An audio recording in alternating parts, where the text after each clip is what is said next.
Alright, let's see if I have to switch to 14 apparently. There we go. Make sure this is all working correctly. Stream live on YouTube. Is that working? The YouTube stream working? Eh? Seems to be, yeah, okay. The Twitch seems to be working, I think.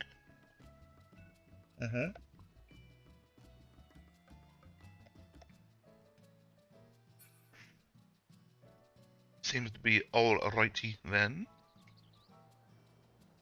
I think I'm on time for the stream. I'm pretty sure I was setting it to actually at the Savage time at 7 p.m. instead of 6 p.m. I think I was doing that. Let me see.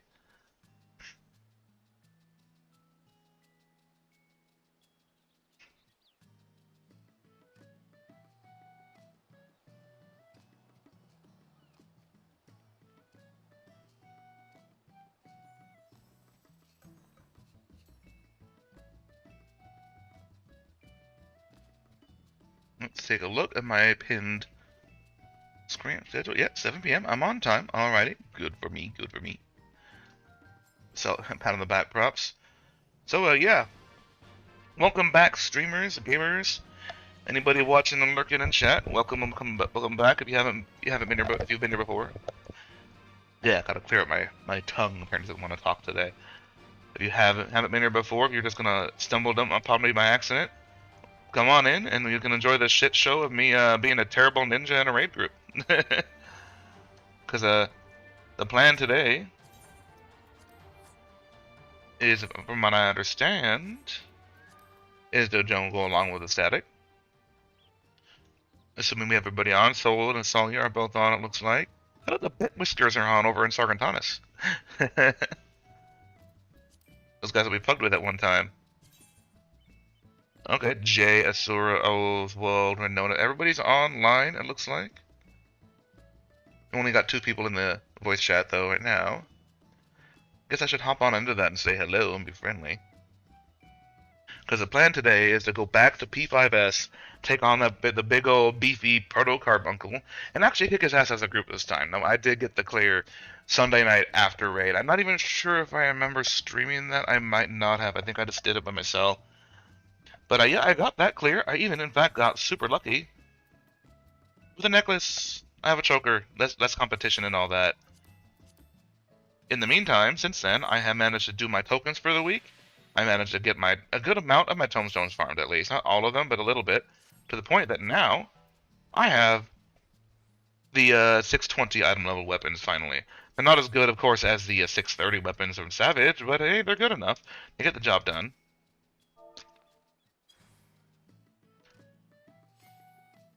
I don't know about y'all, but I'm definitely ready to kill the Carbuncle as a group and move on to the next fight. I was planning originally to spend my afternoon kind of like getting the early clear and then focusing on practicing the 6th fight, practicing the hegemony, however you're supposed to say her name, and get some practice in on that for her strats to get used to it. Like, I've watched the guides a couple times. I've actually even wrote up some notes for myself, like to try to keep in mind of like how the mechanics work, because something about P6S just fucks with my head. But I think I'm grasping it. But I never did manage to get around to practicing. I was busy with other stuff. I managed to get us some pizza for the night, even though I really should be staying away from that stuff. But yeah, here I am. I'll go into the group. I'll go into P6S for the first time, along with probably like half the group probably hasn't even seen it yet, including myself. But I think I know the mechanics well enough to at least try the raid callouts. I have an idea of what markers we're going to use. I think somebody said something about having raid marks that they brought in from a PF group. And I'm still not entirely sure how we're going to handle Limit Cut. But before we even think about all of that, we have to get Carbuncle down properly. I know we're way, way behind the curve compared to, real top-tier raiders and whatnot, but I feel like casual content, I think for casuals, I think watching other casuals play is probably a little bit better anyway. So I'm streaming it regardless. I feel like as a casual raider, a mid-core, I guess maybe be the right phrase, it might be better for people to watch other casuals raid and figure out how they handle things.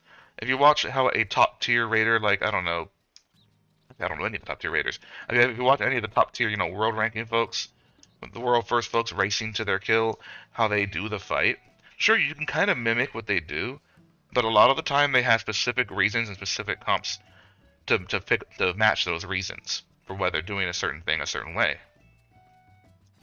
So sometimes it's better to not follow their strat and instead look at how the more casual people do it. There's a reason party finder strats are usually so different from what you would see on like Xenosis Vex doing for his first kill or something. I mean, a lot of the times they'll come close because there's only so much variation you can do, but they're not always going to be one for one. Like, there's two different ways to do limit cut, and I'm pretty sure Party Finder is doing the stupid way, which is pretty much what always happens. Yeah, but Party Finder always ends up doing the stupid way to do a mech. Like, it finishes the mech, it works, it gets you the kill, but, like, it's extremely inelegant and messy.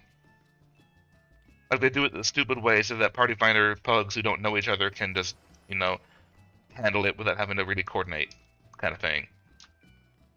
Or to have less to handle on their plate. Like, I think for P6S, you already need to have assigned corners. Oh. Party invite canceled. That was weird. You need to have corners assigned. You need to have... let's see. There's corners. You don't need clocks, but you do kind of need to have an assigned spot for Cachexia, I think, with the waymarks we were going to use. Well, not really an assigned spot, because it's based on your debuff. It's corners, it's light party stacks, and I think... Actually, that might be it. It might just be corners and light party stacks. I have to look it up again. I'll take a look. I'll just take a look. I'll mute it so that I don't blast anything. Let's see. This group has you do... No, this one just goes into the fight. That's not it. Wait a minute.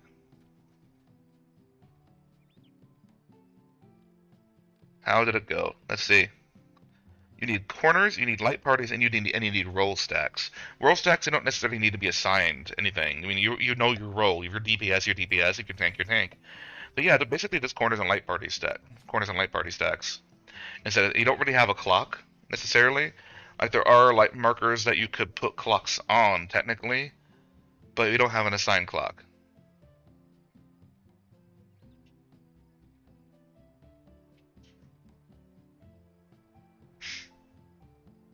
It all works out.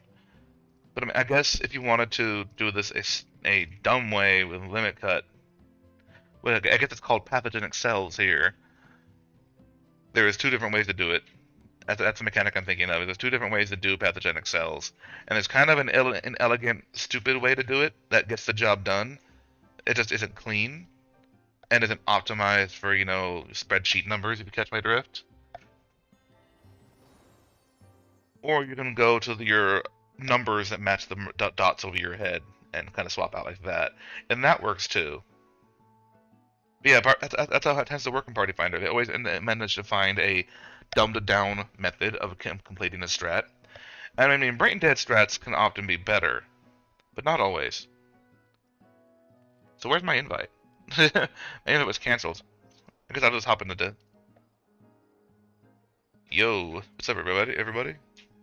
Hi. There's an Anona. Looks like Asalia, Sura, GA, Soul's muted too. Oh, there's Soul. Yeah, let's hope the servers won't get Sonder today. Alright, it was kind of wonky earlier. Yeah, Crystal Mommy, please. Crystal Don't Mommy, Sonder the servers. You sent me an invite and then you canceled it right away. Wow, you canceled the invite? No, you didn't. I didn't. You did. No, I didn't.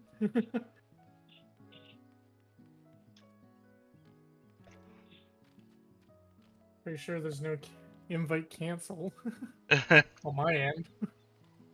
All I know is the thought pop up on screen and suddenly it disappeared. I'm like, what? Where'd it go?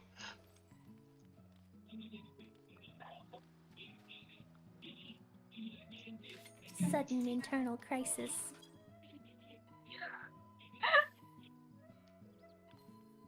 Okay, so heads up, if I ever go DC, and it's not because the server got Sonder, it might be because of Julia.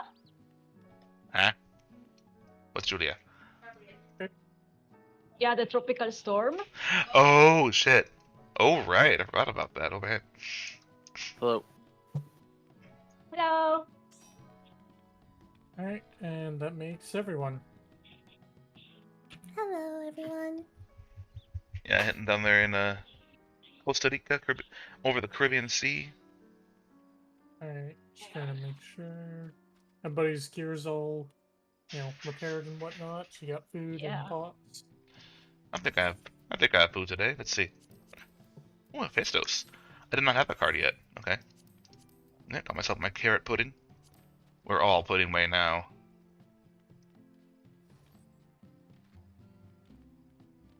Putting Right. way too many carrots in your mouth. Well, now. Yeah. Got him. Got him, Coos. Oh boy. Alrighty. I'm ready. I should use a different glam. I don't want this armored glam all night.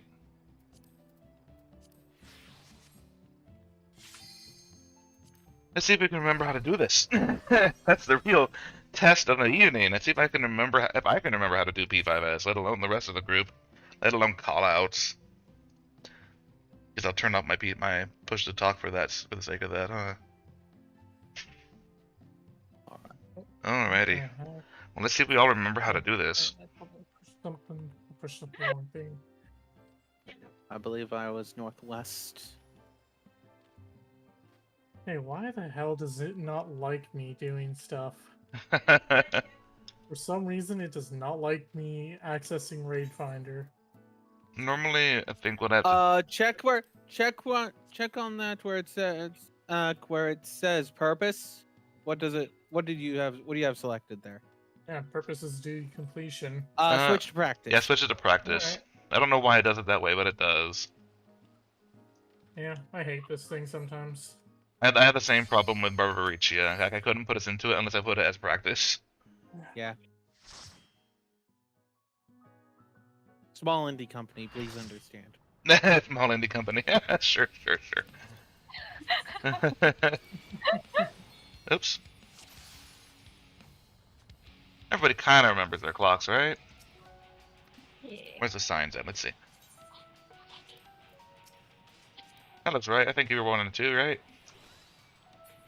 Yeah, I was too. I think I was over here. And I think Fila was over there, number 1. Yeah, we all have the same people anyway. Bro, we should be good. Yep. A food check. Alright. So, Let's get that. everybody understands, like, all the mechanics and whatnot. Well, let's hope so. Anybody need any refresher on like how to do Devour? I put up my clip So from on. I practiced. This week I practiced Devour. Uh-oh. Alright, there you go. Yeah. Yeah, I put up my little Tater View clip for you guys in the Discord raid chat. I think. Yeah, Yeah, that was where- very useful. I mean, all I Pretty really much do it's is on. just run to the side, just like off to the side, like the right side of the line. Yeah, and I just run in a straight line. across. I don't even arc or anything. I just run in a straight line. You just It's gotta pretty simple. you just gotta time it. You just gotta wait for the right time to actually start running, which is part of the getting used to it thing. But I'm all ready. If you're all ready, Yeah. see if I can do my callouts Alright. okay today. Yeah. I did not get a Okay, fresh let's glass do of this water, but I'll be practice. okay. I'll get more water later.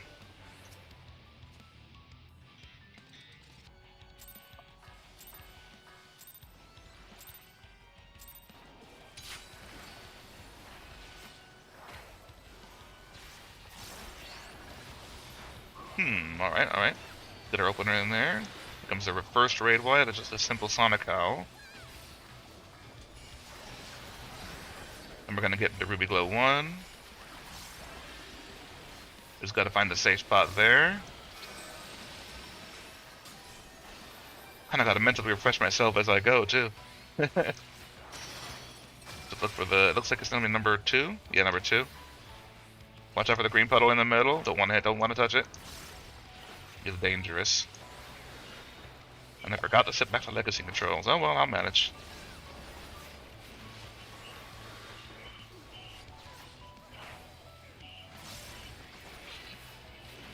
Comes the tank busters. Remember the tanks will run out though, so don't get smushed. Go ahead and start moving towards your clock position. Not your clock, your roll tower position. That's what it was. Kind of just slide cast little by little, positionals and all that. gonna be right in the right general area. Looks like melee is gonna go to D and tanks to C. Or the tanks to B, I mean. Thanks to be. Yeah, close enough. Range is gonna be to 2, healer should be to 3. Go ahead and run in. A little early, I guess, but we're good. Yeah, we got it. Don't mind me if I'm a little rusty. Hopefully I'm not too off here.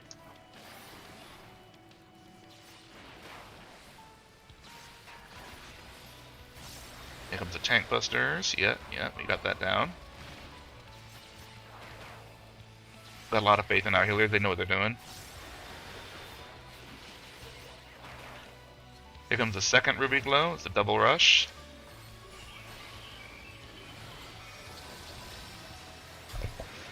Let's see if I remember right. What we got to do is we find the orange spot first.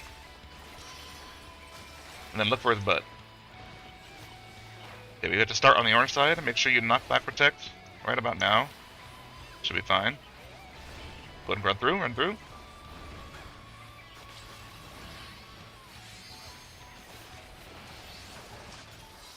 Oh, I messed that up entirely. I really screwed my rotation, but that's okay. I'm bad.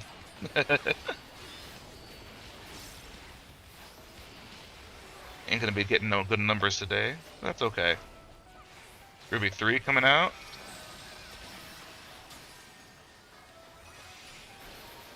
What's it?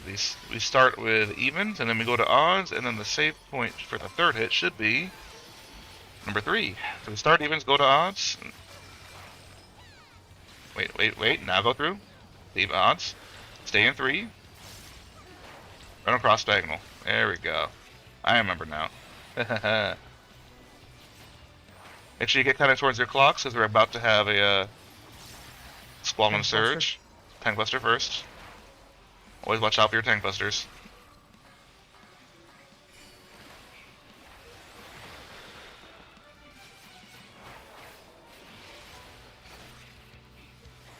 Okay, healer groups first, so go to B and D. Whichever side you're supposed to be on. Wait for the green. Then bait puddles middle. And run out to your clocks. You don't gotta run all the way out if you don't wanna, but wait for the green, there we go. You wanna watch for the green first before you move. Go in front of the boss first. As soon as the animation happens, that's when you run across to the back. Go out. Okay, we're a little bit slow, that's okay. This is our rust pull at least, if we don't get the kill. Here's the Devour. Remember, you want to start diagonally across from its first spot. It's a zigzag pattern. So we're going to start on number 2. We're going straight across all the way to 4.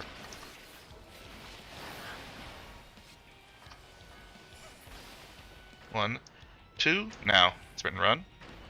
Going straight across to 4. Wait for the last 2 hits before you move out. Wait. Now go to your tower.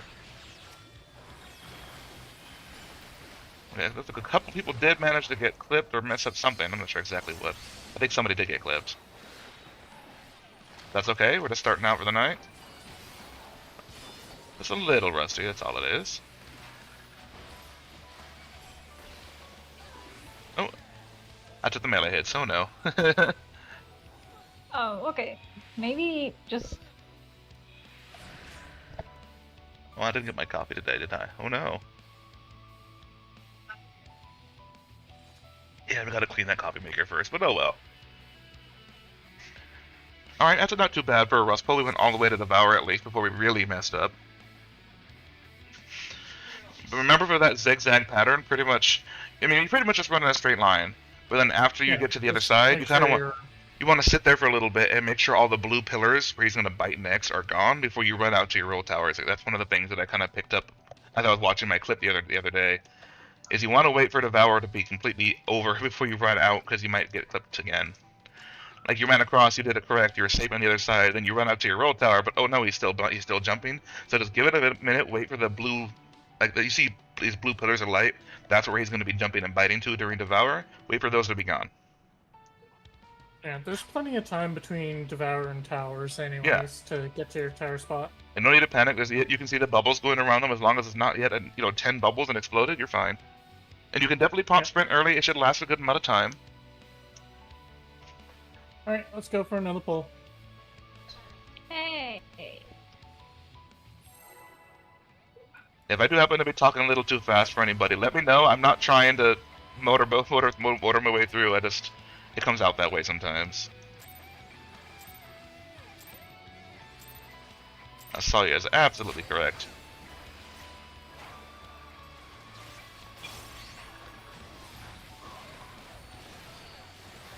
Get to the opener first. Alrighty. There's a Sonic Howl. Which I probably should have fainted, but it's whatever. The healers are on it. Here comes Ruby Glow. Number 1. Remember, all you gotta do is find a safe spot and kind of go get yourself nestled in the corner. Nice and cozy with everybody. We'll see which corner that is soon. I think it's gonna be number 1, actually. We got plenty of room though. We don't get to get too comfy. Unless you want to.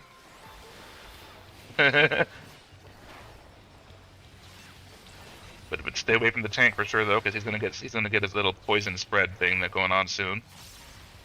Don't want that to touch you. Get all diseased.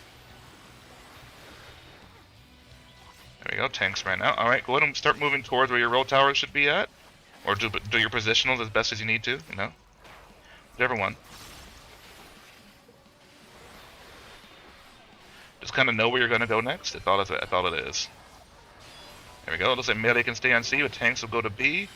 Healers in range should just run south, and you'll be fine. Run south of your normal spots, that is. And go to in about now. Uh-oh. Oh, we have 3 on one side, it looks like. Yes. Oh yeah, sorry, that was me. That was my mistake. That's alright, we're all waking up a little bit.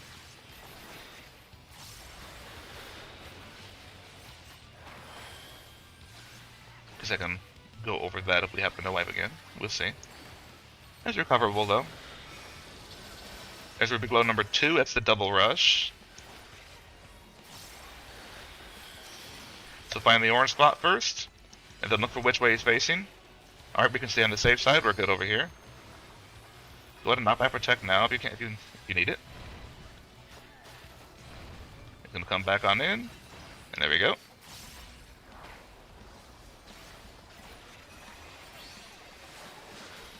Watch out for the tanks, you don't want to get smushed. Gotta watch out for the... Oh no, it's raid wide here, that's right.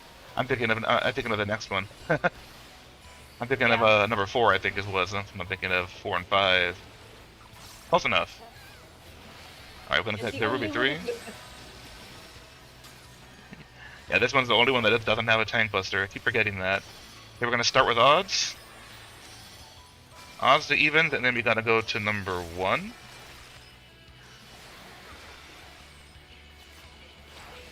Go to evens. Go to number 1. Then run diagonal. Alright, close enough, close enough. Watch out for the tank buster now for sure. I'm gonna get at that.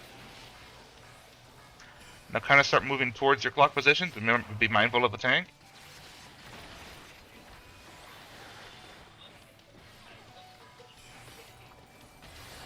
Spread out to your clocks first.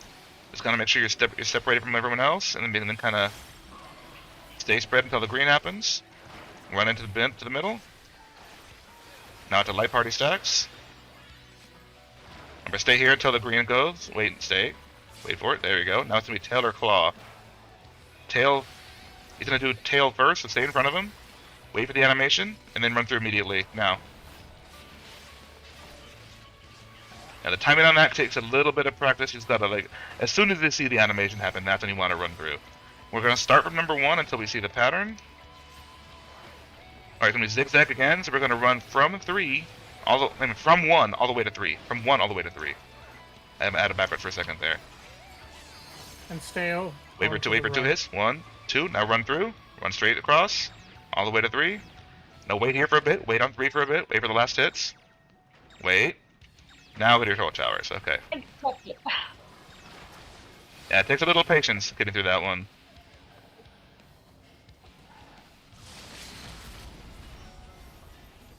It's got to shake off the jitters and all that. You know how it is. I know, I get it. Ooh.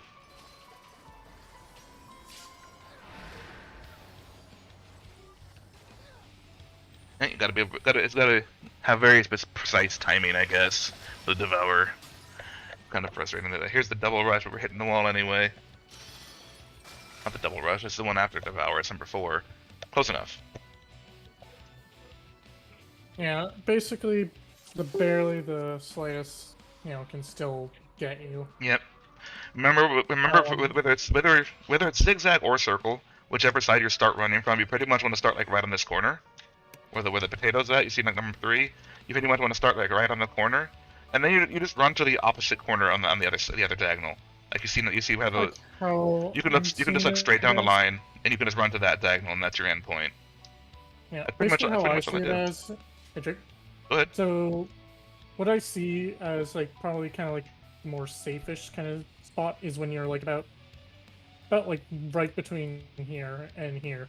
So you want to kind of be almost halfway between like the center like line and kind of like the outer circle of like what this is. You can see there's like a little outer circle around this. If you're kind of like about halfway-ish, like about almost halfway between those two things, I find is easy, clear, safe. You're not gonna get clipped, and best for like everybody to like kind of stay together.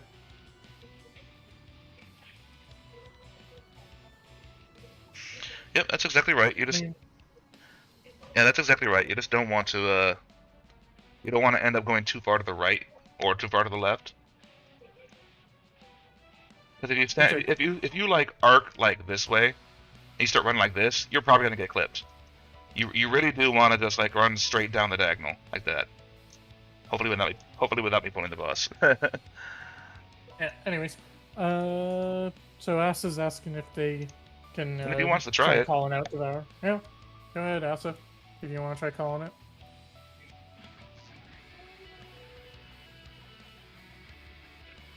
I mean, I just have my push to talk turned off, so if I'm just kind of everything I say is going to be coming out. That's all it is. I'll try to let Asalia take the lead there. I'll just shut up. Just for Devour. Yeah, I okay. still don't know Ruby Glow 3 and whatnot. It's all good.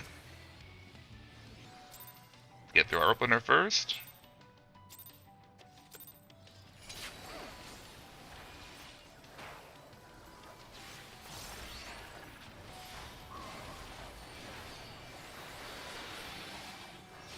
There's a Sonic Owl, of course.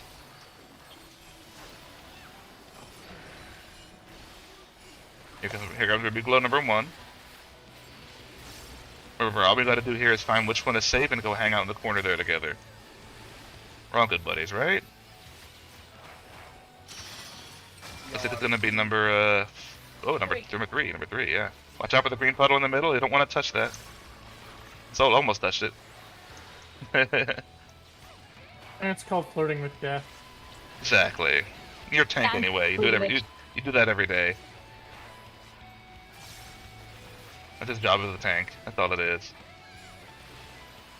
There's the tank buster. Go ahead and start moving kind of toward where your roll towers should be at.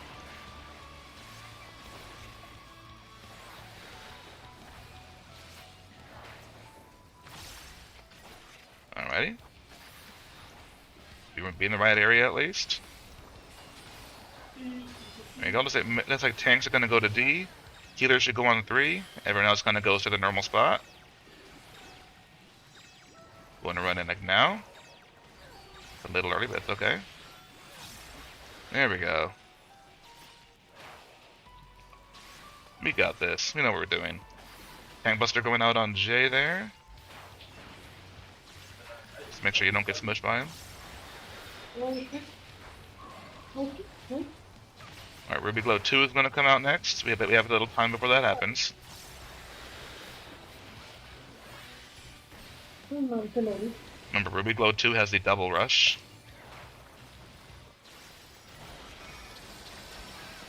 Here we go. Look for the orange spot first. Look where the crystal's at. Then you gotta look for his butt after that. So we're gonna start on the orange side, it looks like. Go to knockback now. Run through. There we go. All right. See, we're all safe. Doesn't that work out nice?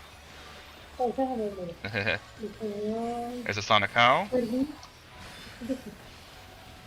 Por estas dos sillas y por la silla de la Here comes the mecedora, AoE for Moby Glow 3. por esa silla podré dos enteros.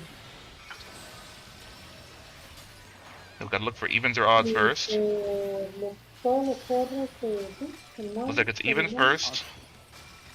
Evens or odds, and then safe spot should be number 4. So start on evens and then run to odds. Go to odds. Now go to 4. Run through. 450 Time Buster on Soul, so watch out for that.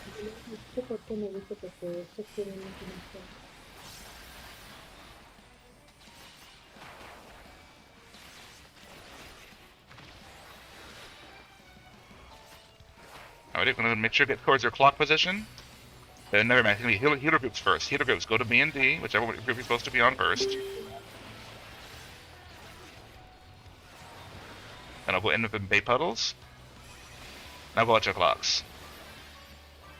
Now wait for the green before you stop spreading. Wait for the green. He's gonna do claw first, get behind him. Remember, you look for that delayed hit, and then you run through. Now. Okay, we're getting there. We're getting there.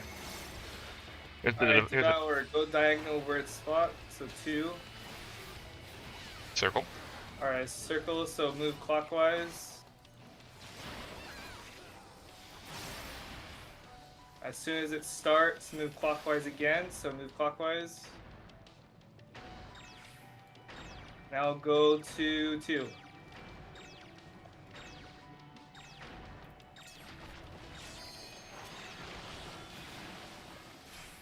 Improvement.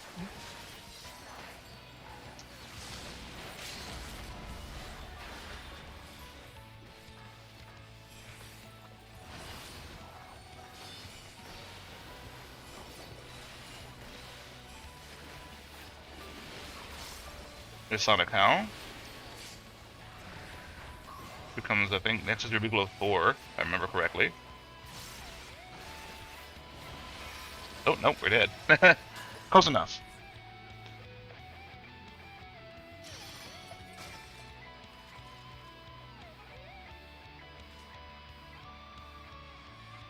Alright, so what happened Good there thought that during we did mess up Devour? I Tower got there. clipped.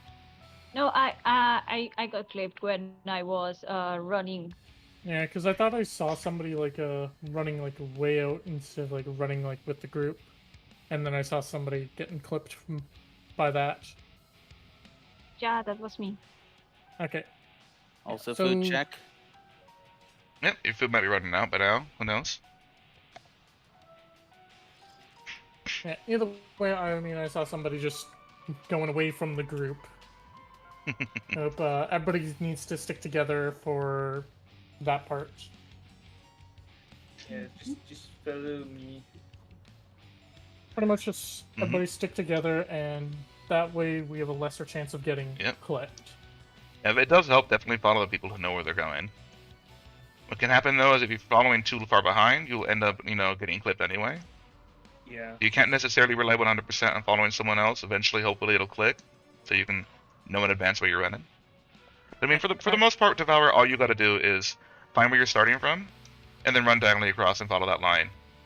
Like as soon as like for zigzag, it's 2 puddles. 2 jumps after he jumps twice. Then you just take off. For circle strat, you just do the reverse. Don't follow the line. You gotta make sure you scale a bit to the right. You don't. Oh yeah, follow not the line. on the line, but like parallel to it basically. Alright, let's keep going. Food check. Make sure y'all are fed up. Although I don't know if we'll go all the way through that food. We'll see.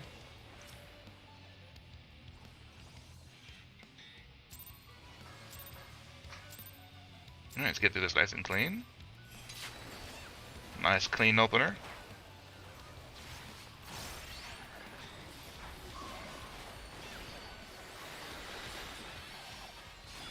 Here comes that first raid wine. Thank you for the feint there, Asalia. I totally forgot about it. There's the first Ruby Glow. And we're looking for the safe corner first. It's either empty or has a green crystal by itself near the middle. We'll see which one it is. Looks like it's going to be number 4. Watch out for the green puddle. Don't touch it. Usually right in the middle right there. Very dangerous spot. We're going to get nice and cozy together here. Oh no, I got poisoned. Oh no. Poison lizard. That's not good. Watch out for that tank buster. Now kind of start moving towards your roll tower so you know where you're going. Or whatever positionals or slide casting you needed to do, just go and get it out of the way on the way there.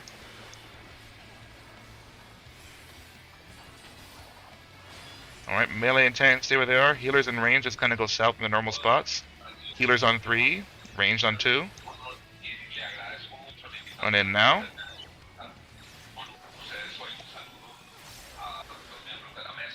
Alright, next should be some tank busters, so watch out for that if you're nearby.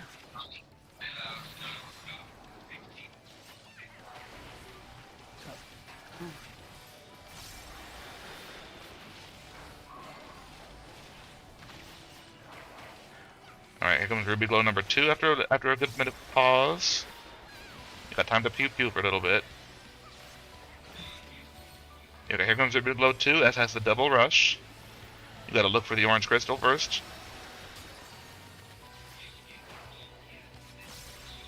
Then you gotta find his butt. Which way is he facing? We're gonna start from the orange side again, it looks like. He seems to really like doing that today. Make sure you knock back protect. Run through. Give it a minute. There he is, he's back again. But I had. Oh god. I thought I had my knockback protection. Oh no. Might hit a little too late, so I snapshotted you. Yeah, I like to just stay right in the middle. That's one way to do it, yep.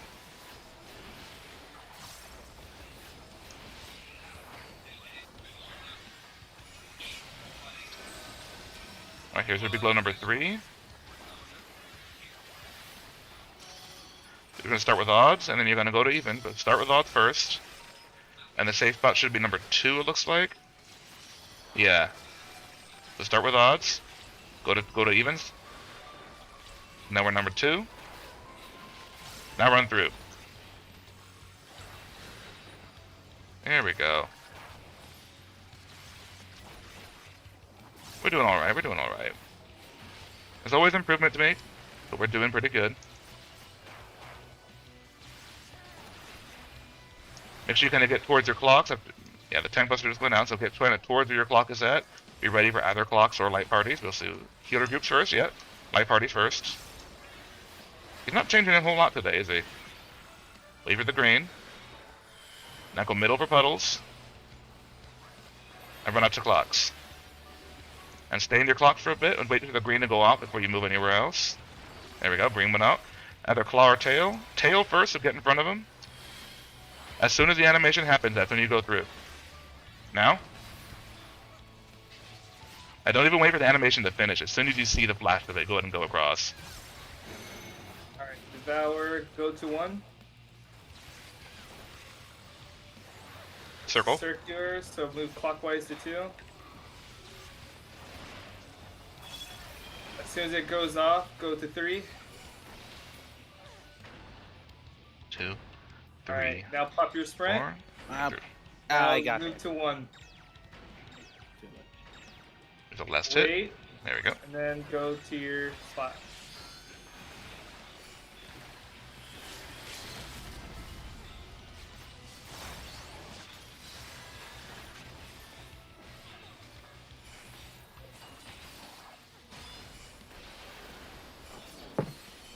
We're improving little by little, don't worry.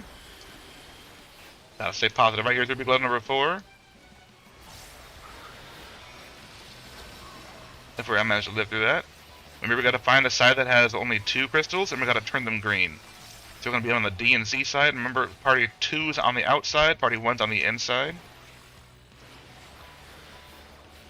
And hang out near your healer here. There we go. I just gotta get away from the green and get in front of them on the other side. splash already happened, and make sure you don't get touched by the green puddle. Alright, we progged a little bit tonight so far. Hopefully we can get back to the same prog point we had the other night. Stay away from J, don't go near 2, don't go over there. That's where the tank buster's at. There we go. Got the COVID. He's got the COVID, oh no.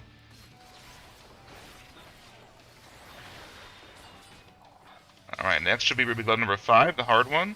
Remember, Light Party 2 goes to the east, and Light Party 2 to the west. So basically, Light Party 2 goes to B, Light Party 2 goes to B, and you kind of go northwest or southeast. Let's see. I'll try to call out which one we go to. We haven't seen it for a while. Alright, Light Party 2, you're going to be on the south side of B. Light Party 1, you're on the north side of D. And as soon as that explosion happens, that's when you run through. Wait for that quadrant to explode. Watch out for the green. Wait for it.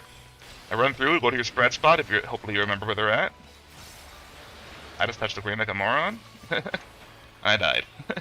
But yeah. I should have called out that better. Remember, it's the same as the other Squall Surge. You start out with your spread position, you bait puddles where the healer is at, and then you have to run out to the melee spot as a group for your light party stack for that part. And then you have to go to Roll Towers after, which is a real quick run, but we got it. We know what we're doing. That's a good improvement. Alright. Alright. That was me messing up a little on the callouts because I died and I was unfocused. Sorry about that. It's a very tight fit for us melee on that spot as well. Make sure you don't get clipped by the green like I did there, saw you. Yeah. Oopsies. Alright. Get back into that next pull. Opener. Enjoy your opener while it lasts.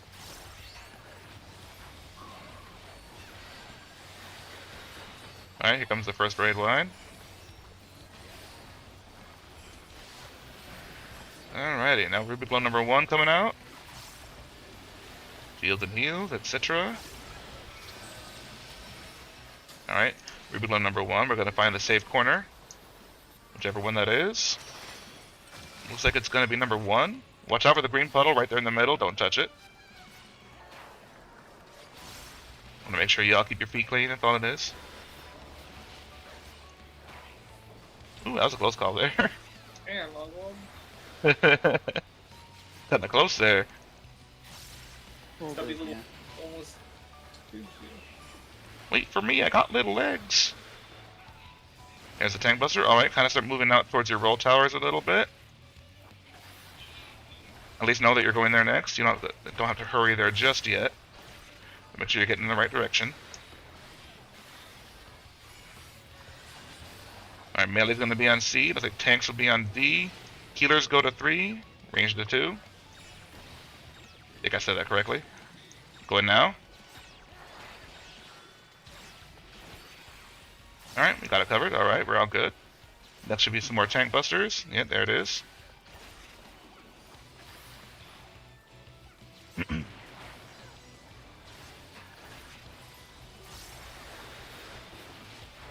And next we'll go into Ruby Glow 2, but we got plenty of time to wait. So be ready for it in advance. Plenty of time to spare. There we go, here comes the Ruby Glow. This is going to have the double rush, remember that. Find the orange crystal. I mean, look for his butt so you know which way to stand on. There's the orange crystal. You can stand closer to the middle if you want, that's not going to hurt you. Alright, stand on the safe side first. Knockback protect, don't forget it. We're good here, just going to stay here for a bit. Alright.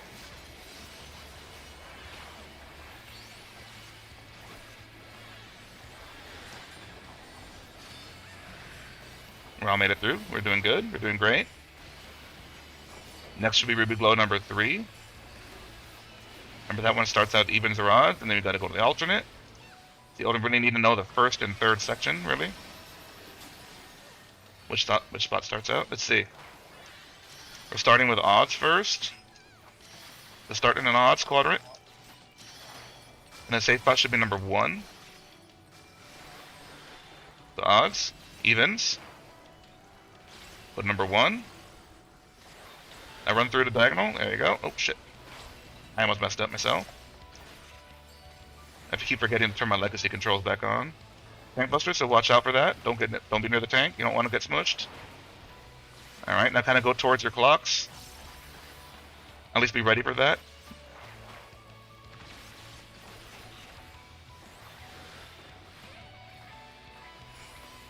All right, spread out first. Stay in your clock position. Wait for the green to happen. Now go middle.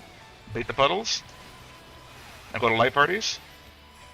Gonna wait here until that green goes off. Wait for it.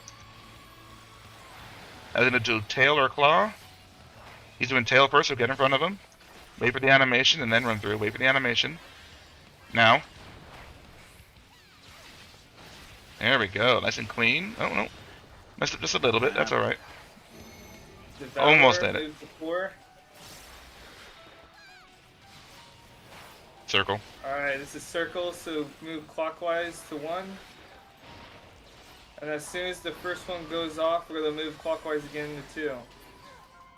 Alright, pop sprint. 2, 3, 4, and run. Now go to 4. The last hits. Now go to your clock's power. You almost had it. Yeah, we were too late there. Yeah, it's a very tight run there at the A end. little bit before that actually. It's a bit of a tight run for that for the circle pattern. Yep.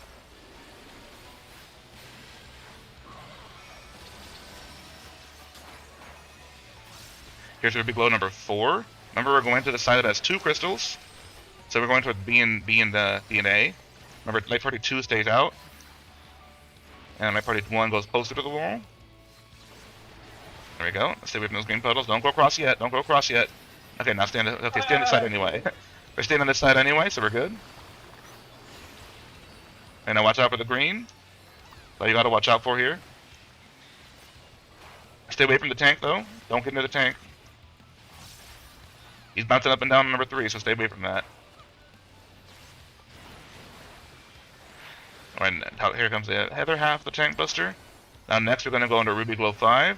Remember, we're basically going Light Party 2 to the southeast, Light Party 1 to the northwest, and then we gotta go to our spread positions after the explosions happen. Hopefully y'all remember the spread positions, but I can cover that if I have to later. If we happen to wipe it. We'll see. Remember, it's tank, healer, then range. Light Party 2 kind of goes to the south by C. Light Party 1 goes to the north. Remember, wait for the orange to explode first. And then you run through after that. For your spread positions. Go now to your spread spots. Watch out for the greens. Collapse onto healers. Uh-oh. Then run out to the melee spot. But too late now for the light parties. Oh no. Stay with your Stay, light stay. party. No, And then you go to your roll I towers. was just listening, Jay. I had to move a little further. Plus, you don't have to go immediately into your roll towers. I kind of forgot to mention that too. But oh well, we're dead anyway. Have fun, Oswald. Aww.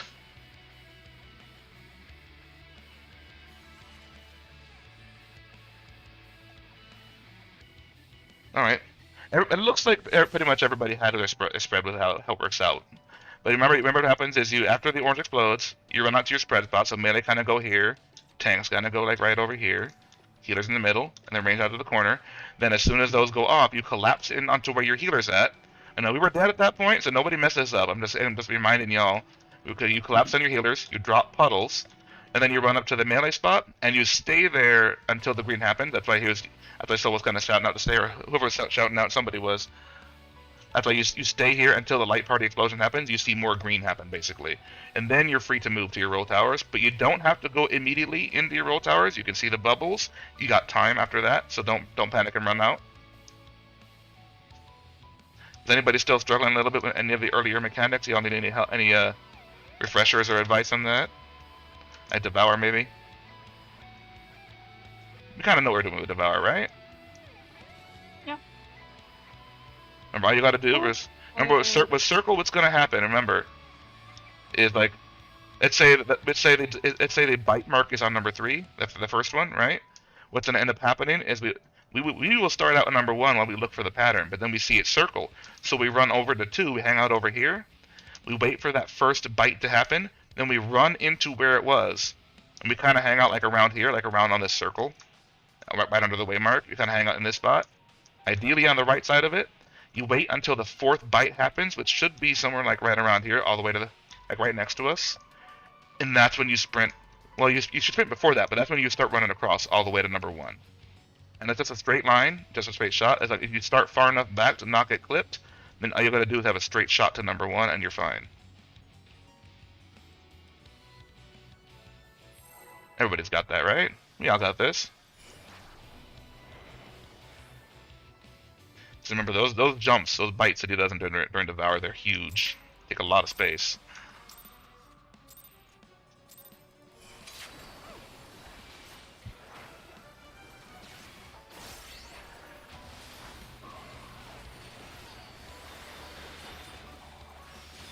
Here's that first raid wide.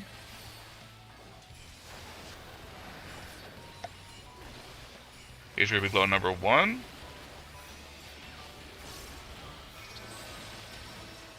Remember, we're looking for the safe corner first. For this one, it's a nice and simple mechanic. We're looking for, what's it, number 4? Watch out for the green puddle. Watch out for the green puddle. Don't touch it. Don't get on your boots. That don't wash out.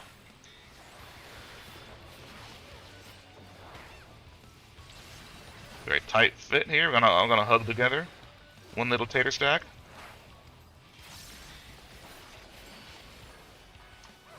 Tank Buster's coming out, but don't worry, the tank will move out. Start moving towards your roll towers where they're supposed to be at.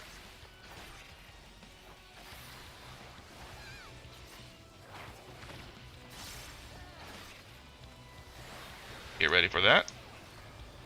That's the next mechanic. Melee's gonna go to D. Tanks can stay on A. Healers and Rage, y'all can stay in your normal spots too. Wait for it. Go in now.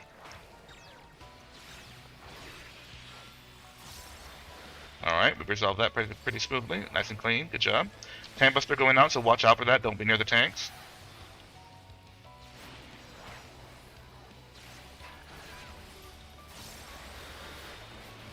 Alright. We have some space for the next mech. We're going to wait a little bit. Nothing too crazy just yet. Nothing too spicy. Alright, here comes Ruby Glow number 2. Remember, that's the double rush. So just look for the orange crystal, and you gotta look for his butt. The only reason we even go to the orange crystal is because we're waiting for we're trying to stay away from the green crystal. Alright, so get to the safe side. Make sure you knock back protect, don't forget. Stay here. Stay. Okay, now we're good to go on and move forward. Alright. Do whatever you need to do. Your burst, if you haven't done already. Next should be Ruby Glow 3. We got a little time. Plenty of space. Here's the hit for Ruby Glow 3. Remember, I'll call out evens or odds, and then we'll try to find what the third spot's going to be. We're going to start with odds. And we'll start odds, go evens, and then safe spot should be number 2. So start odds, go evens. Stay in 2, get in 2, go diagonal, just run through. Alright, well done everybody, we got through that nice and clean, real proud of y'all. Keep that up, shall we? Here's the Tank Buster, I think, so watch out for that.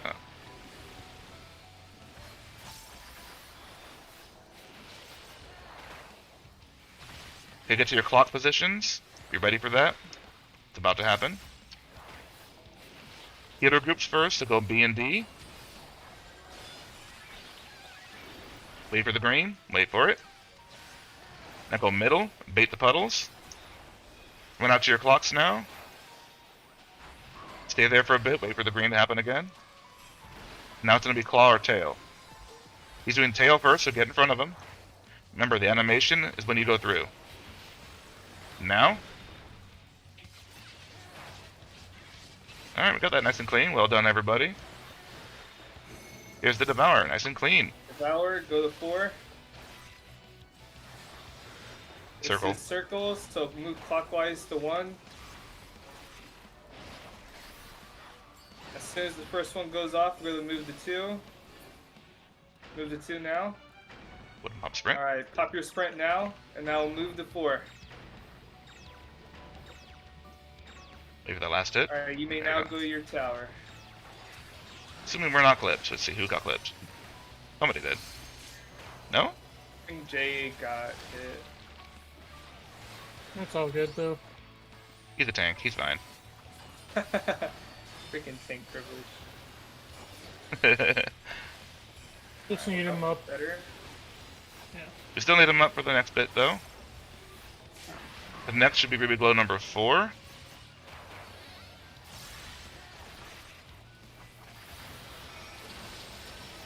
Remember, we're looking for the side that has 2 crystals. We're going to turn them green. Alright, they're going over to the B and A side. Remember, Light Party 2 stays out. In case you're forgetting. Just in case. We're going to turn them green, wait for the other side to explode before going anywhere. And I get behind him. Run fast, get behind him now.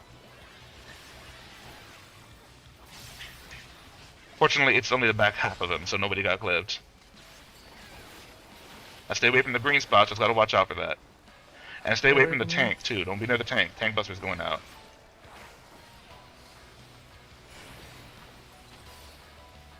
Fortunately, that was the easy pattern for Ruby Glow 4.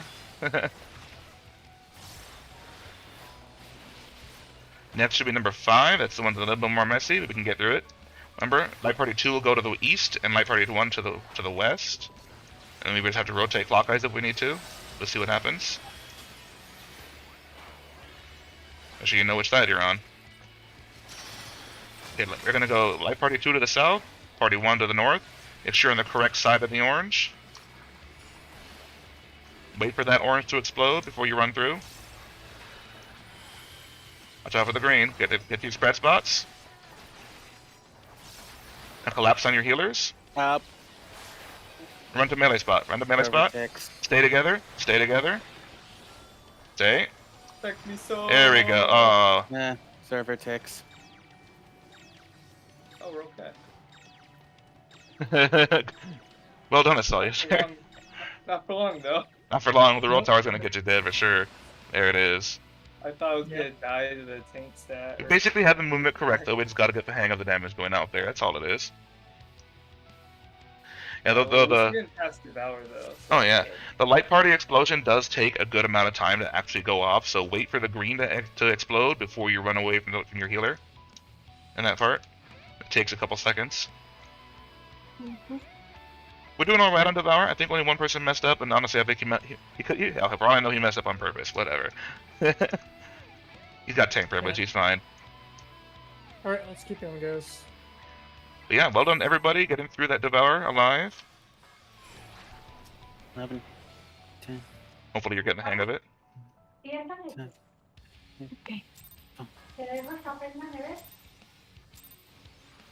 Get through your openers, folks. Alright, enjoy your openers.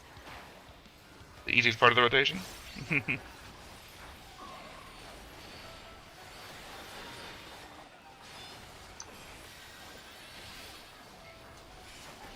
Alright, there's the Raid Y, and now comes the Ruby Glow.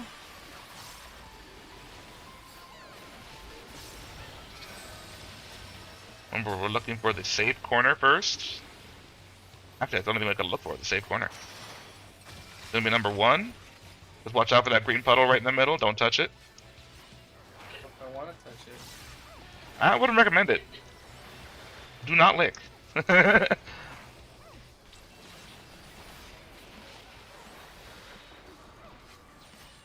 Would not recommend. 0 out of 10. Watch out. Healers do not recommend Yeah. you lick it. Yeah, there's the tank If buster. you do. Yeah, don't make the healers try to save your ass that way. Alright, move that towards your roll towers. Be ready for that. At least the general area where your roll towers are supposed to be. Alright, tanks and melee get to stay in the same spot. Healers get to stay in the same spot. Rangers got to go to 2. You ready for it? We going now? Alright, nice and clean resolve there. Well done, everybody. Tank Buster, so stay away from Jay. Don't want to get smushed.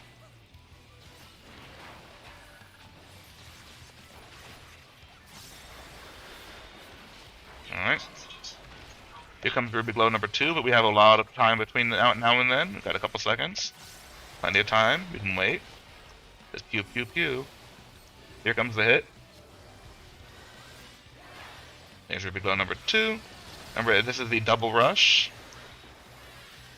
Just look for the orange crystal so you know where to stand safely. Then look for his butt. We're going to start on the orange side. Starting on orange, so be sure to knock back now. You're ready to run out. Now, run through. Stay here. What do you know? We did it. Alright, well done, folks. Stay grouped up because it's got a raid wide anyway. We'll shift pretty quickly into Ruby 3 here.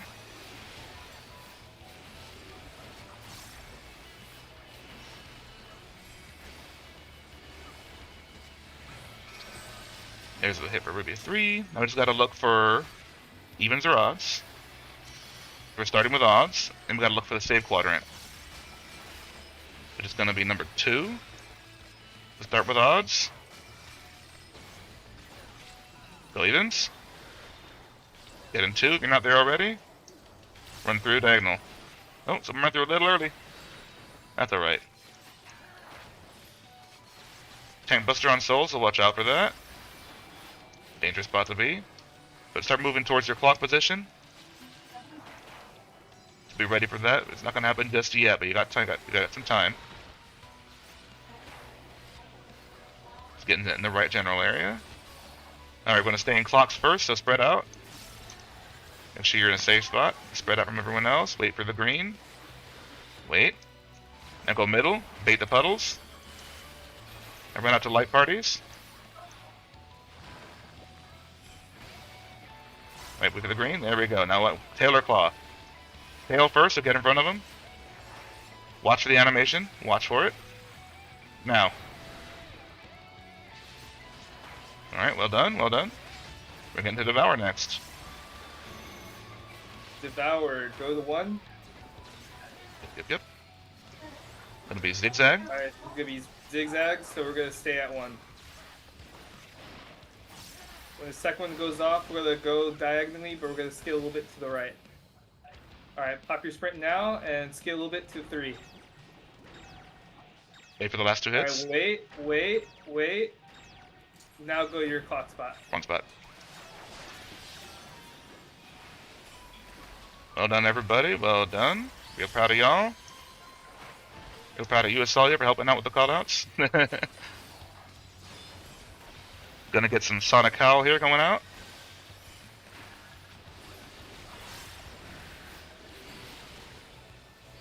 Here's Ruby Glow number 4. Real simple, just gotta look for the half that has 2 crystals.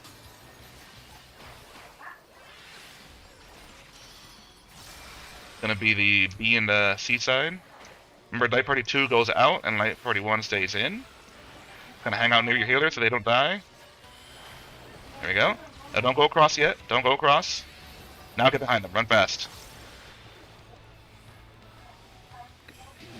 Melee. This.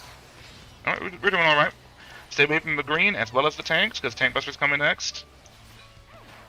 But nice and smooth, nice and comfy room over here, so we're not doing too bad.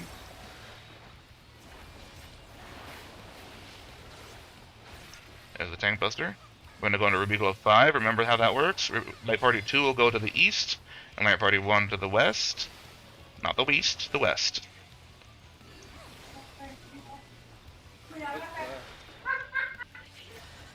Remember, you gotta make sure you're on the correct side of the orange crystals. You ready to adjust for that? Alright, we're gonna be on B and D. Light Party 2 is on the north half of it. Make sure you're on the correct. Over here, Winona, on B. Close enough. Uh-oh. Now we have 2 healers over here. Oh no. Uh-oh. Sure, I went to the wrong side. I went to the wrong side. Ah, I'm sorry. Now Redono's trying to figure out where to go, and then I think we had a sword try to correct it. Oh. That's all that happened. It's alright. It's a little messy. So for Ruby Glow 5, now that we're getting there pretty consistent, have to remember, Light Party 2 will go to basically Light Party 2 you want to start from B, and Light Party 1 you'll start from D. Pretty much the same as a Light Party stacks like always. And then you got to see where the orange crystal is at. Light Party 2 it'll be on B or C. Light Party 1 will be on D or A, and then you just got to be on the correct side of that crystal. And then as soon as that explodes, that's when you run into your spread spot in that corner.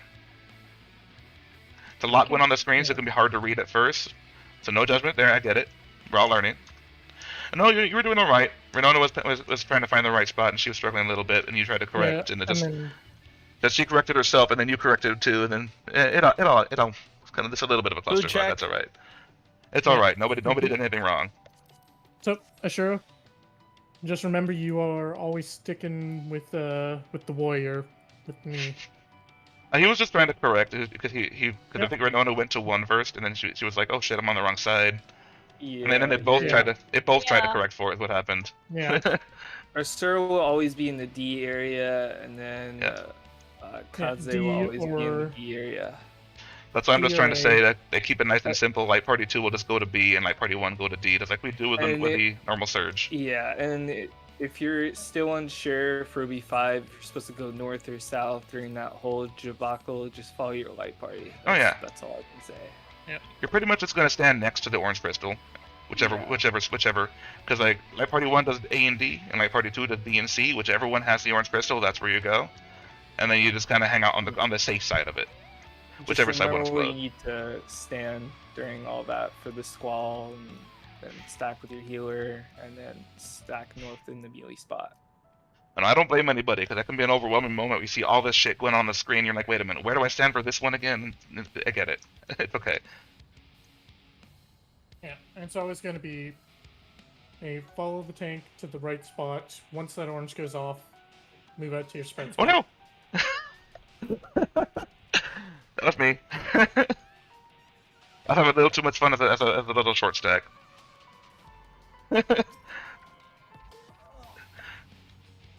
I'll repair anybody's gear if anybody needs to repair, by the way.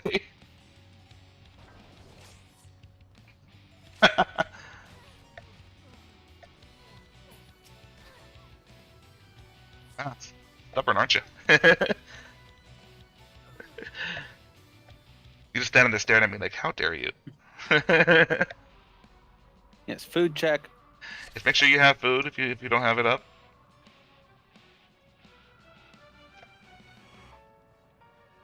I don't think it's a proper raid night if Lala doesn't jump in the green at least once. Alright.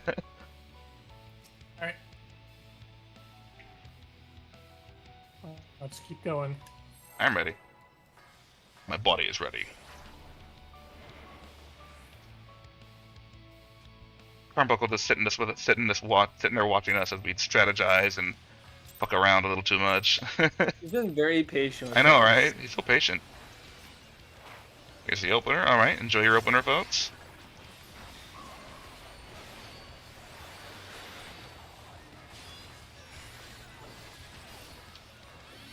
All right, there's a Sonic Cow. Here comes the Ruby 1.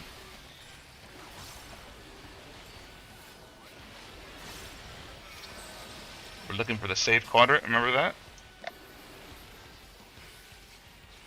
Whichever side is safe. It looks like it's gonna be number 4, I think? Number 3. Just watch out for that green thing. Don't want to touch that stuff. Very comfy spot today. I like green apple. Green apple, lime, either way. Green eggs and ham. No, not that one. Watch out for the tank cluster. Start moving towards your roll tower.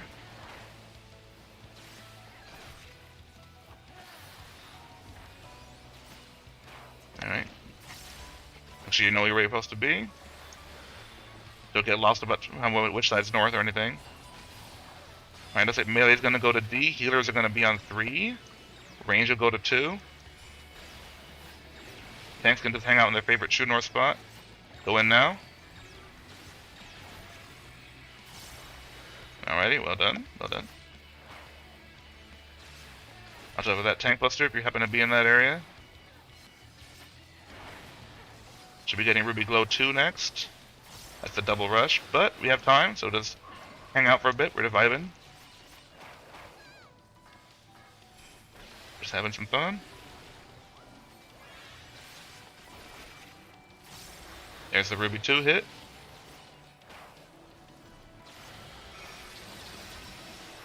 Alrighty. Remember, we're looking for the orange crystal first. That's kind of the safe half of the arena, basically. Now look for his butt to figure out which side to stand on. Are we standing with orange? Do what a knockback protect. If you haven't already. One through. Make sure you're on the correct side. There we go. Well done, well done. We're all alive. That's the important part. I'm gonna go into Ruby 3 pretty quickly. Not as much of a gap here. Guess he's starting to get impatient finally.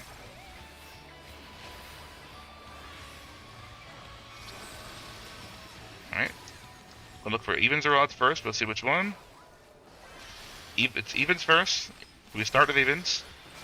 And then the safe quadrant should be 4. Yeah. So evens. Go to odds. Go to 4. And run through. Oh. I went to the wrong number. Alright, shit happens. It's alright. We'll get you up. Watch out for the tank buster. Don't be near the tank right now. Very dangerous spot. Gonna get towards your clock positions. Alright, gonna be clocks first, so spread out. Make sure you stand in your clock until the green happens. Alright, go. Green means go to the middle. Get bait puddles. On light parties. Hang out here until the green happens. We gotta wait for that green splash. There we go. Now we're good. Now Taylor Claw. It's gonna be Claw first, so get behind him. Get behind the boss. Watch out for the delayed hit first. And now. Basically to the right. Alright. Here's the Devour. Alright, Devour, move to 2. Zigzag. This is zigzag, so we're gonna stay at 2. After the second one goes off, we're gonna move diagonally to A, but we're gonna skid a little bit to the right. Pop your sprint up now, and let's move. Wait for the last hits. Wait, now go.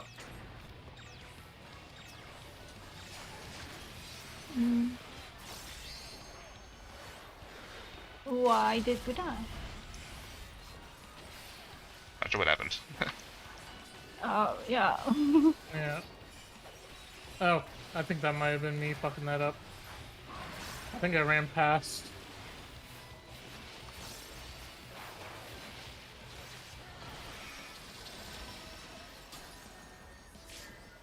That'd be a white. Yeah. As we before, we got in the correct side, but with the healer down, I don't know who's gonna get that stack. Kind of random. Hey, we got that one at least. Get behind the boss if you're still alive, unless you want to just die. Watch out for the green puddles. There will be a safe corner in there if you're not a tank. You can just hang out in there. Yeah, the buried tight corners to be safe in. That's a tank buster, but I don't think anybody's over there anyway. So my dead. Yeah. Oh, we missed the invuln. Okay. Yeah. Yeah, I don't have invuln. Yeah, chain of stuff. It happens. Yeah, that was my fault there, Jay. I think I accidentally went a little bit too far there. Ooh, man.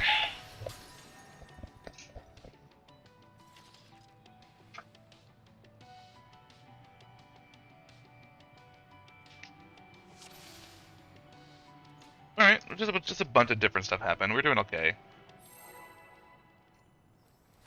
I have really no problem owning up to my own fuck up. Same. No judgment. We all mess up now and then.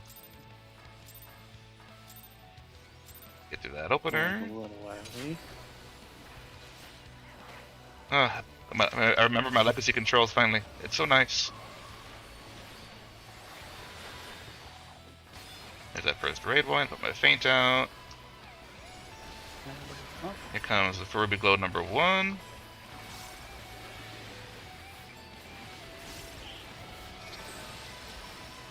Looking for the safe corner. Alright. Which one is it? It's number 3. Watch out for the green puddle in the middle, though. Don't want to touch that. Dangerous thing. I would not recommend licking it. Never Not know. it's not very tasty. Smoothies. I don't know. I'm weird. If it looks green, I'm like, I don't know. Don't look safe to me. Could be like a Jamba smoothie. You never know. Watch out for the tank buster, but start moving out towards your roll towers. Just try to start pre-positioning in advance. That way you don't gotta be running at the last second. It's the worst feeling in the world. Oh, that's worst feeling. 1% wipe is pretty bad. Alright, let's say melee goes to D and the tanks to B. Healers can stay on 4. Range can stay on 1. Go in now.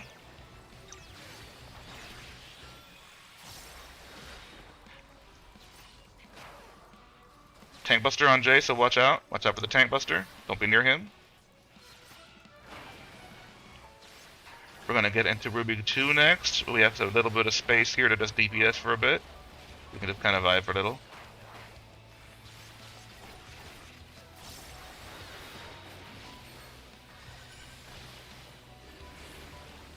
There's the Ruby 2 cast.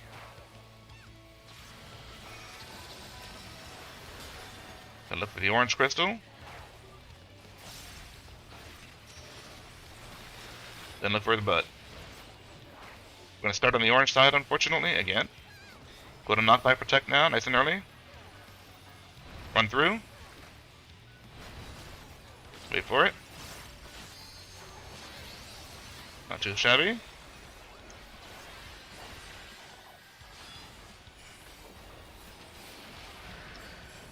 Next should be Ruby 3. Not too much of a pause there.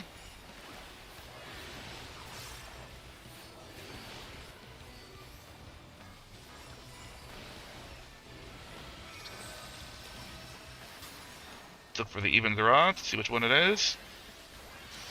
Gonna be evens first, then odds. And a save quadrant should be 3. We'll start on evens. Go to 3. Stay in 3. Stay here. Now run through. Well done, everybody. Tank buster going out, so get away from the tank. Don't be near that. Get kind of towards your clock positions. Be ready for that. You see which one it is.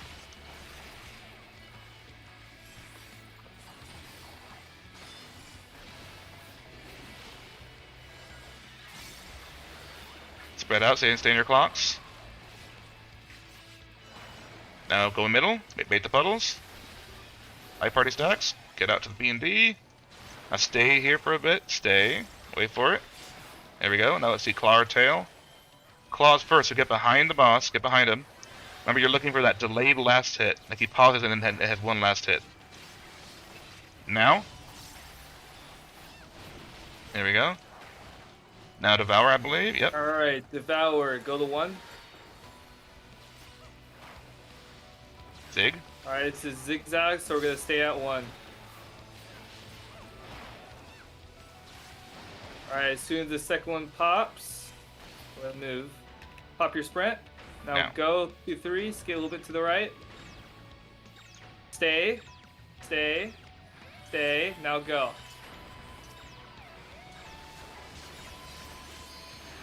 Ooh, I was almost in the wrong spot, Drake. Oh, that would have sucked. Almost went to B. Well done, everybody. Here comes Ruby. Oh, Raid White's first, it looks like. Yeah, first is right wide. Yep. Get through the Raid Whites first, and then we're going to move on to Ruby 4. Remember, you're looking for the half of the arena that has 2 crystals. And we're going to have light party stacks over there. Party 2 will go out, and Party 1 will stay in.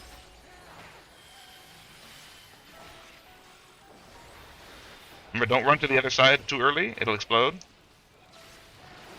I don't know if we have to go over there yet or not, we probably won't. No, go in front, go to the other side. Other side, Get to the other side of the red and stay away from the boss.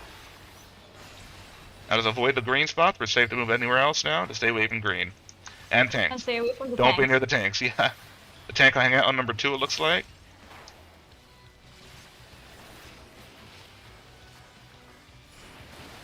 Alright, we're gonna move into Ruby 5 very shortly.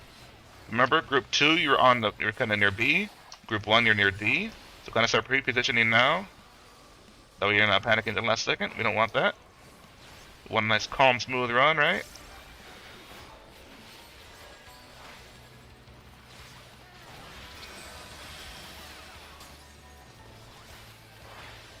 We'll see which one it is. We'll see. 1 A and D.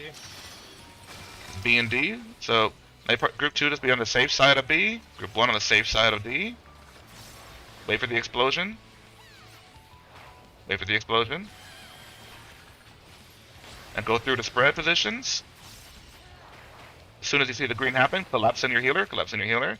As soon as you see puddles drop, run to melee spot. And stay in a stack. Stay here. Okay. Stay here with your group. Stay. Don't move yet. Not yet. Stay. Now you can move. There we go. Alright, looks like, I guess melee can go on B, melee go on D, and yeah, melee on D. Go in now. You don't know where you're going. It's the same as the first one. Oh wait. Oh. Sorry, I was having a minute. I couldn't Yours read is it. going to I was the- backwards. I was having a hard time reading that for some reason. All right. And I messed up the claw and tail there, but we're all like half dead. Oh, darn. It's basically the same roll towers as the first ones. I was just having a hard time reading it. That's my bad. Yeah.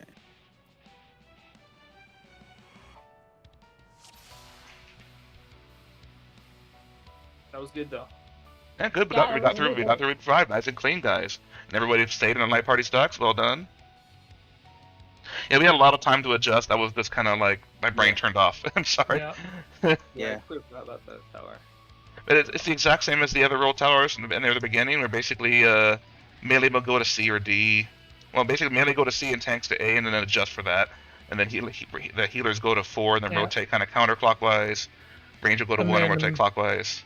Yeah, and then immediately after the towers, Claws and it's claw going to tail. be a claw and claw and tail. Yep. So- We were trying to adjust. We just gotta get used to that quickness there. After Ruby 5, after the roll towers, after the claw and tail, there are other mechanics, but that's basically the kill zone. We're basically done. It's just every mechanic after that is super simple and just kind of repeats of earlier mechanics. Yeah. Usually, most people, like most parties, manage to get the kill like around like Ruby 6. Yep. For Ruby 6, we're pretty much gonna end up going to 1 every time, unless that one has 3 crystals in it. Then we'll just go to 4. Okay. Because basically with Ruby 6, the way that one happens, if y'all don't remember from any videos or whatever, I'll just put it out there, is basically every quadrant gets a bunch of crystals, one of them gets 3, and all the others will get 2 crystals, and we just have to turn one of those quadrants to be 2 green crystals, and then we're safe that way. So we just always pick 1, unless we have that 1 in 4 chance of that being the wrong quadrant. It's literally the same as Ruby 4. Yeah, but it's- it's gonna be with all quadrants. Exactly, it's basically the same as Ruby 4, just... We'll just go to 1, and we'll have Light Party 2 out, and Light Party 1 kind of closer to the center. That's pretty much all it is. If we get past Awesome. all that stuff with Ruby 5, we basically have the kill. Yeah, and I've seen that our DPS is really good. Yes, our spreadsheet magicians in the back. The Excel magicians. Yes.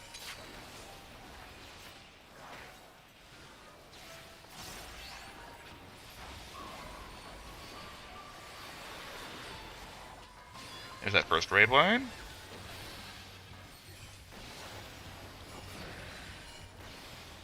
Here's the Ruby 1.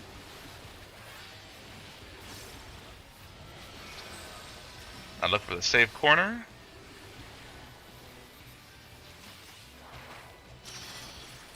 Oh, looks like it's gonna be number 3. Number 2. I'll turn around. Just stay away from the green shit. Don't want that to touch you. I don't recommend it.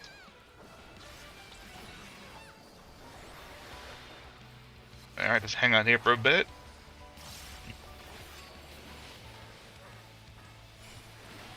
Alright, now Now wait for that tank buster to go off, and you can start running out to your roll towers. Make sure you're kind of in the right general area and know where you're going.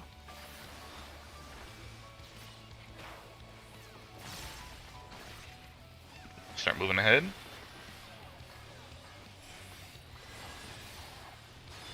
Alright, melee and tanks get to stay in their usual spots. Range is over in their own 1. Healer's got to be on number 2. Go in now.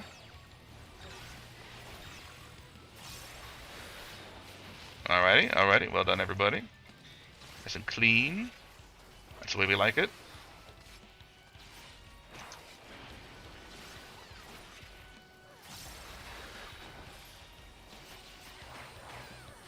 Alrighty. We got plenty of space till Ruby 2. We're fine. We're just vibing.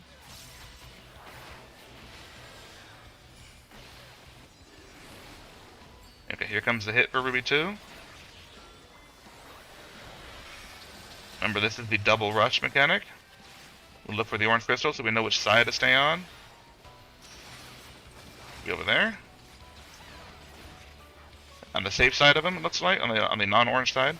Make sure you knock back protect. Stay here. Alrighty, well done. Messed up my rotation kind of hard there, but that sucks for me, but oh well. I fucked up ammo. No. That's alright, the healer's got it. Here comes their big glow number 3. You can trust in our healers to keep us alive.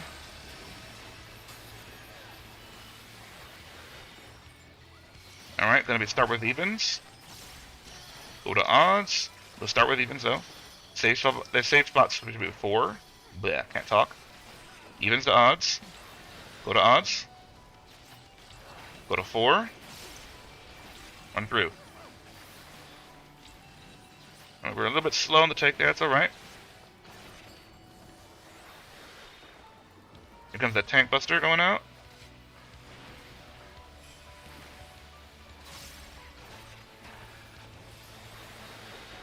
As you get kind of towards your clock position as best as you can. Be ready to spread out if we have to. Okay, healer groups first, so go to B and D. Wait for the green. Wait for the green. Go middle for puddles. And run out to clocks. Now stay here. Stay for the green. And next is going to be tail or claw. He's doing tail first, so get in front of him. And watch for that animation. Then run through right after. Right now. Very tight timing on it, but we did it pretty good. Well done, everybody. Next should be Devour. Devour. We're gonna move to 3. Circle. It's gonna be circles, so we're gonna move clockwise to 4. And as soon as the first one goes off, we're gonna move clockwise to 1. Put a sprint early if you have to. Alright, pop your sprint now. Now move to 3. Wait for a Alright. bit. Now go to your spot. Very tight fit there. Jay? Oh, okay. He's good, he's good. We're supposed to let that happen. Well done, everybody. Well done. Nice. Nice and clean there. We're gonna get a raid wide coming out now. Ease.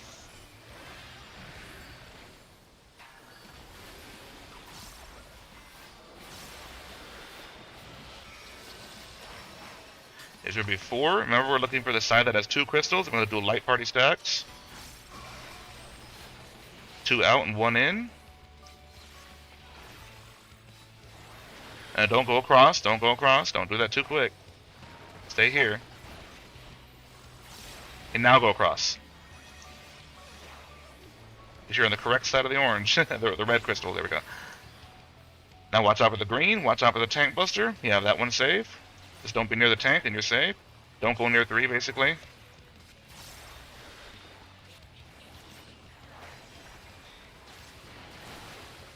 Okay, Ruby 5 is coming next. Remember, Light Party 2 goes to the east, towards B. Light Party 1 goes D, goes to the west side. And remember, we're not necessarily going to stand on those spots, but we will, we might. We'll see. Here comes the hit for Ruby Glow.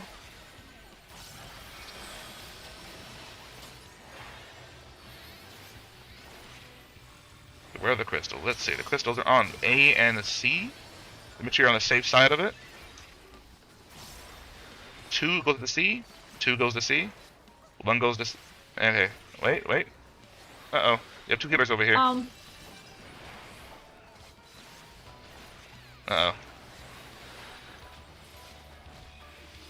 That's not gonna work out well, is it? Oh, okay, but okay, yeah, That's alright. That's alright. It's just a little sloppy. Everything's alright. No need to worry. It's a lot happens on the way to that mechanics, and then a lot happens on the screen. It's really easy to get overwhelmed. I don't judge anybody for that. It's all good. Remember, we have Light Party 2. We go to B and C, and Light Party 1 will go to A and B for that particular mechanic. Make sure I called it out for you. Just a reminder when we get there. Alright. Last pull for the lockout. Yep. We got just enough food time for it too. It's alright though, we're all really tired. It's really easy to get lost in the sauce once you get this tired. I didn't even have any coffee today, so you can imagine how tired I feel right now.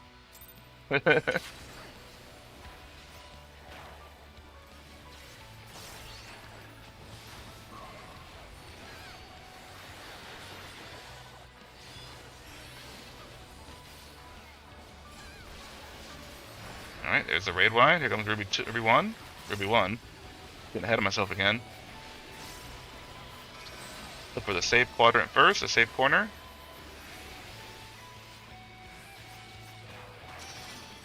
It's going to be number 1. Number 1 is safe, but watch out for the green puddles. I'll be careful of that while we're moving over. Everything crit. That's always a good feeling when everything crits just right. Watch out for that tank buster. Okay, move towards the roll towers.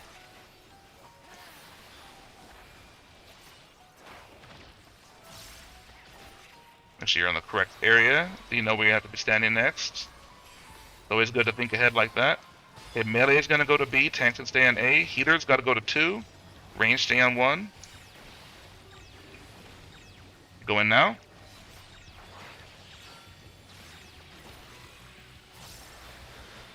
Well done, well done. Nice resolve. Tank buster going out on J, so watch out for that. Don't be near him. Remember, Ruby 2 is next. Ruby 2 is a good ways off. We have plenty of time to just kind of sit here and vibe together. Just gonna chill out. Nothing too crazy. Ruby 2 is the double rush mechanic.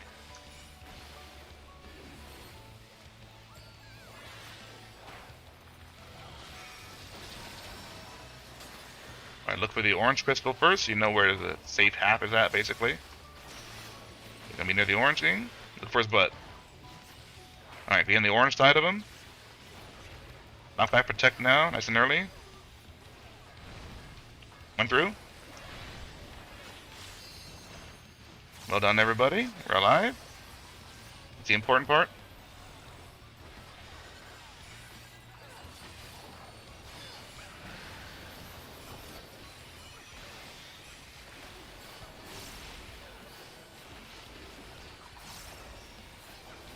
You have Ruby 4. No, Ruby 3. Ruby 3. Sorry, get ahead of myself. Ruby 3. Remember, we're looking for the safe evens and odds. Gonna start with odds first.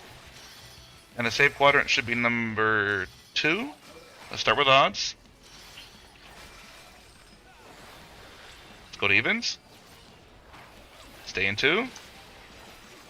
And run through. Oh, what? And it kind of rhymed. Oh, come on, I saw you. I get it. Get away from the tank. Don't be smushed. Just giving you a hard time. We're all good. Saw nothing. Gonna get towards your clock positions. Make sure you know where you're at. Make sure you get to your clocks, or at least kind of near it. Okay, healer groups are first. So 2 goes to B, and 2 goes to B, yeah, and 1 goes to 2. One goes to 1, whatever the number is. Wait for the green. Go to middle. Go to middle. Wait for the puddles. Get out the clocks. Y'all know what you're doing. Y'all don't have to listen to me. Stay in your clocks. There we go. And watch out. Tail or claw. Tail is first, so get in front of him. Watch out for the animation, and then you run through. Now.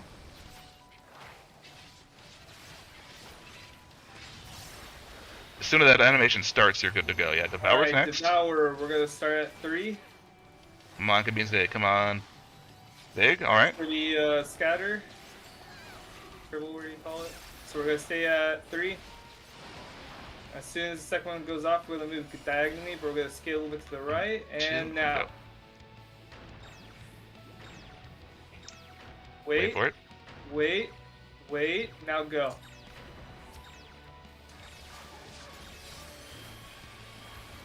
Three. Excellent. Well done, everybody. And we're all alive. That's the hard part. A little bit of time after the raid wide, and then Ruby Glow is going to go out. It'll be Ruby 4, I believe. Remember, Ruby 4, we're looking for the safe half that has 2 crystals in it. We'll just do light party stacks over there. Alright, going to be B and C. Going to be D and C. Remember, 2 goes out, 1 stays in. And remember, you don't want to run out across the. Don't run over there. Don't run over there. Hey, stay under here. Stay over here. You stay over here. Oh, I fuck. Yeah, fine. Stay over here. Okay, now we're safe. Just don't touch the green, and don't be near the tanks.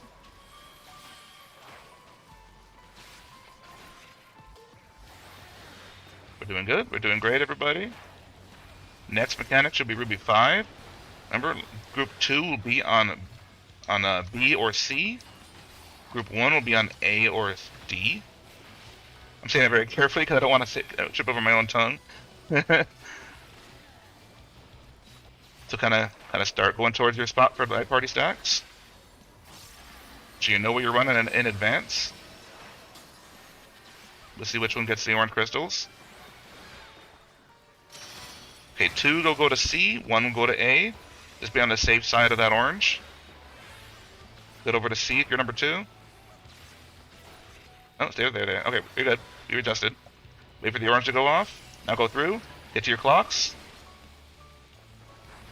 Collapse on your healer spot. Everyone up to melee. Stay. Stay in your melee group. Stay here. Stay here. There we go. Oh, that was close. We all died though. Oh yeah. Most of us died.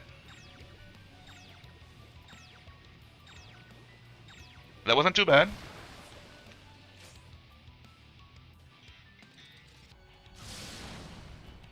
Alright, so not too badly done. You did okay. Yeah, It's alright. I still got confused with the positions. Basically, Yeah. basically all you gotta do is Light Party 2 will start on B, and Light Party 1 will start on the other side over on D, right? And then we go, if our orange crystal isn't on that spot, then you just rotate clockwise. So just like B will go over here, and then D will go to the other side. Yeah, that is a fresh time for lockout. It's a good time to take a break. If y'all want a break, I think maybe our eyes hurt from staring at the screen too much. Get some I'm water. going to grab some coffee. I don't blame you. I want some coffee too.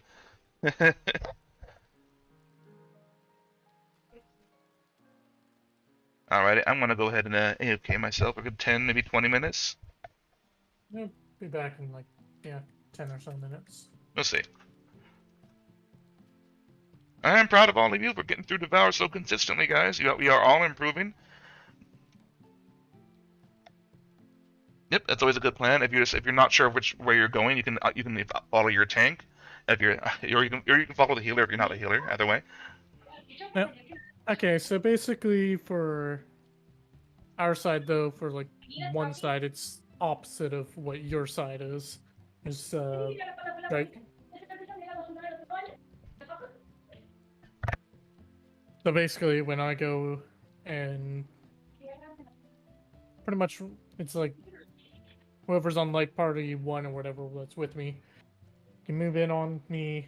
Once that's first, once the crystal goes off, then you just shift off to either the left or the right. And depending on like which side, like the puddle that we are closest to, is dependent on like which way the healer and the range are gonna go.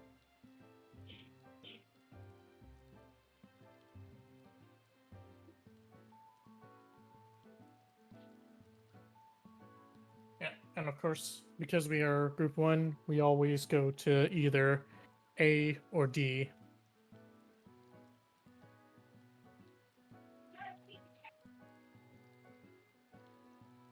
So I would say possibly before that mechanic, you want to pre-position yourself to be in either being like the A or the D quadrant, and just kind of hang out there until we see the mechanic.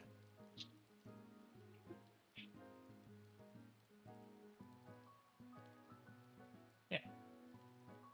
Pre-position, that way it gives you more time to figure out where you're needing to run to.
Yeah. But that's also kind of the thing that I'm seeing is as long as the healers, just pre-position. Pre-position in your correct quadrant, I should say. That way, we don't have like those moments where it's like you see suddenly there's like 2 healers on the same spot, and then one of you panics and tries running out to the other side, but then the other one also thinks the same thing, and both of you run out. Yeah. So that's I why. Yeah, I also need to keep in mind like I just need to remember that my position is just yellow and blue. That's my Yeah. territory. I don't go any Yeah. other D or color. B. She's just struggling Yeah. a little bit, and that's okay. There's no judgment there. Yeah. Okay. Really easy to get lost. It's really easy to get lost. In my experience playing 14 rating, now, I don't know what it is about 14 versus WoW as far as how getting lost in an arena, boss arena goes, but I always manage to get turned around here. So that's part of why I'll say in advance of a mechanic when I'm doing my callouts, I'll bring up like say, hey, this mechanic is coming Yes, up. Make sure you know follow where the your clocks lizard are. with the big red shiny axe. Follow the angry Follow the axe. Alra. I'll be angry, Aura.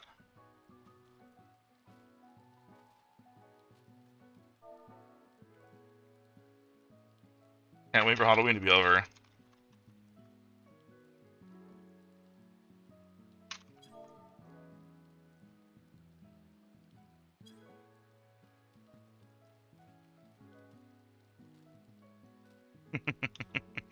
Sure.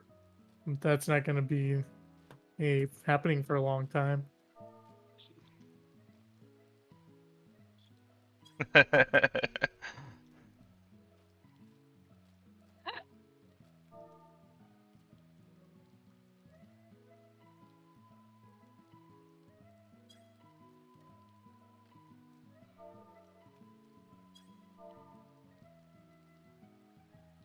Boil them, mash them, stick them in a stew.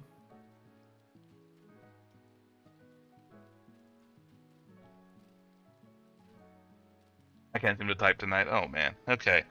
But yeah, I mean, just speaking from my Also, personal experience there of is the Raider. the housing Hmm. item pot of stew is perfect for a lalafell. Oh no. I'm a big way to put it in. Yeah, speaking of my experience as a raider who's been through WoW, who's been through 14, who's been through, I think City of Heroes, I did a little bit of raiding, not too much serious there. Guild Wars 2, I kind of touched it a little bit. WildStar, I touched it a little bit. I didn't go too deep into them because I've been spending the last decade or so with my weird work schedule. My FC's house has a designated Lalafell basket. Oh no. But yeah, I feel like it's easy to get lost in an arena. It's one of the hardest things for me to adjust to is okay. True North is that way. With you'll be doing a mechanic, you'll be fighting the boss with your rotationals at the melee, and then suddenly you got to get to your clocks. You're like, wait a minute, which way's my clock again? It's really easy to get lost in this arena, these boss arenas. I don't know why.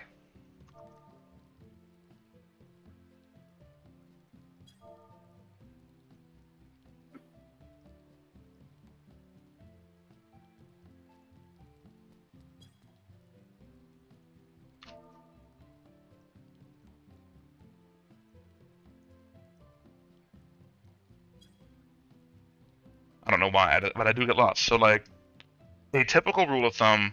I even hear more experienced raiders saying it this way. A typical rule of thumb is plan ahead to the next mechanic. Know what mechanic is coming next. I mean, it's not very immersive, I guess, because like, how does your Warrior of Light know, how to fight this boss in advance of fighting the boss, right? But whatever. This is technically an imaginary fight. Savage and Extreme are technically just imagining what the fight could have been. So we're not really fighting that way necessarily, but still. For me, immersively role-playing wise, it doesn't make sense to go that way. But that's what you have to do to survive Savage and Extreme. Is you have to before the next mechanic happens. You got to know that mechanic is coming. Like a good at least in advance. At least between the mechanics, know in advance. Like before you see the cast bars or whatever. Know, okay, he's gonna cast this next. And that's part of why people do tend to use third-party add-ons that they're not supposed to be using. Because some of them will have timers or automatic callouts or whatever to remind you of shit like that. And you're not supposed to use that shit, but some people do. Some people hide it, and they really shouldn't. I don't recommend it because it can get you banned. But I mean, I kind of wish we had timers like that in game for bosses stuff. Like especially if you've cleared a boss before, or maybe a tool where you can make your own timers. Like, you set the countdown timer, like, CD 15 or whatever the command is for the pull timer. Like, we have that as a tool in the game, right? So what if we had something that could tie to that as showing like timers from that next pull? Like, you could have like a preset timer collection or whatever you want to call it. I'm not sure how they would call it, how they would name it, but that'd be a cool idea, I think, for an in-game tool. Should I try to kind of push back against the third-party add-ons a little bit? Because like, let's just have kind of an in-game timer on your HUD that you can use as like a set of timers that are collected together for one fight. Kind of how we have waymarks that we can save. I think that'd be pretty cool. I think that would be that'd be really cool. We could have that as a new in-game tool. But I mean, that's pretty much what it comes down to. You don't need to know the precise timings either. Like, when you start the fight, you have time for your opener. For this fight, for example, for P5S, you have time for your opener, right?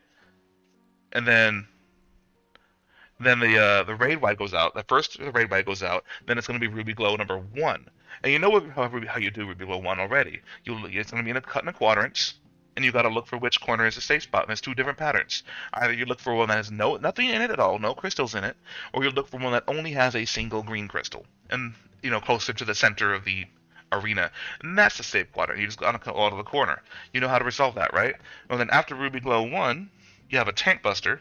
You've got to watch out for the Tank Buster. I think it's a Tank Buster next. Yeah, it should be a Tank Buster and a Raid Wide, I believe.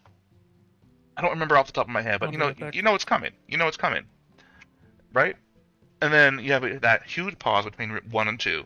Then you go to Ruby Glow 2, which you know is the double rush mechanic. So you know, okay, he's gonna dash from one side to the other. You want to be behind him so you don't get hit by both dashes, and you want to make sure after that first dash you're on the correct side of the Ruby wall, so you don't get exploded, right? And after that, you're free to go with that mechanic. That mechanic's resolved. Then you wait for a bit. Not for too long. It happens pretty quickly relative to the first two. Ruby Glow 3 comes along, and you know in advance. Okay, the way this one works is I gotta look for evens or odds. Then I gotta look for the same quadrant. So you look for which one drops first. So you know which so you know if it's evens or odds. Then you look for which one is the third safe spot. It's gonna be one of the 4. You don't know which one until you see it happen, until you see them drop, and then you automatically know you're gonna run diagonal after that. You know how to run through Ruby Glow 3. Then you know after Ruby Glow 3, after you survived all of that, that's when you go into Devour, I believe, if I remember correctly. Am I getting ahead of myself again? I might be. Either way, you typically want to plan ahead for your mechanics. That's pretty much how it goes. You don't necessarily need to know the entire fight by rote, but if you can get yourself to the point where it's like, okay, the next mechanic is, okay, it's this one. Like you kind of remember, like in sequence at least. And that's part of why we kind of name mechanics the way we do with these strats. It looks like, you know, the sort of, you have Ruby 1, you have Ruby 2, you have Ruby 3, 4, 5, 6. You know that they're all Ruby Glows. You just got to know which one it is. So Ruby 1, you know, you do that. Ruby 2, you do that. Ruby 3, you do that. So you kind of have already an idea of what sequence to go in, and you know that after Ruby 3, you're going to have Devour. And Devour is a more complex mechanic, but you still kind of have to think ahead. Okay, these are the patterns. These are how I'm going to run. So you want to think ahead. Plan your movement before you do your movement. If you get to the point, if you go into the fight and like you know the mechanics, but then it's like, okay, you don't know what's coming next, you're gonna react to when it happens. Like you see the quadrants go out. Okay, which Ruby Glow is this? Which way should I run? Oh my God, am I supposed to go to clocks? In the moment, you suddenly have that it's suddenly gonna get overwhelmed with a whole lot of trying to remember what is what and where to go, trying to read everything at once while you're also doing your rotation. But if you think of the mech in advance. Plan the mech in advance, but you can still kind of calmly do your rotation as you go through it. You don't got to think about it. You're just gonna go. Okay, you can kind of focus on your rotation a little bit still. If you're planning it out. Welcome back, Philo. Yep, she is back.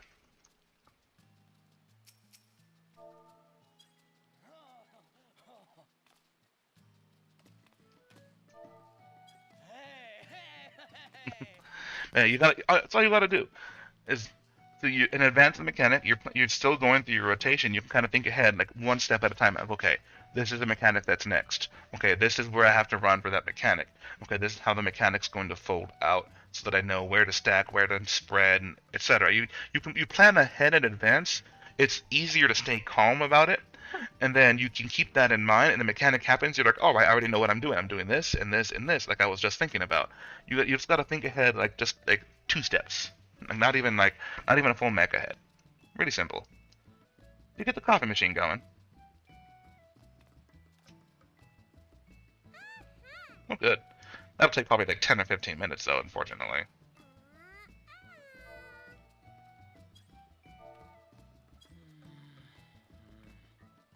Gotta wait on the coffee. That's how it is.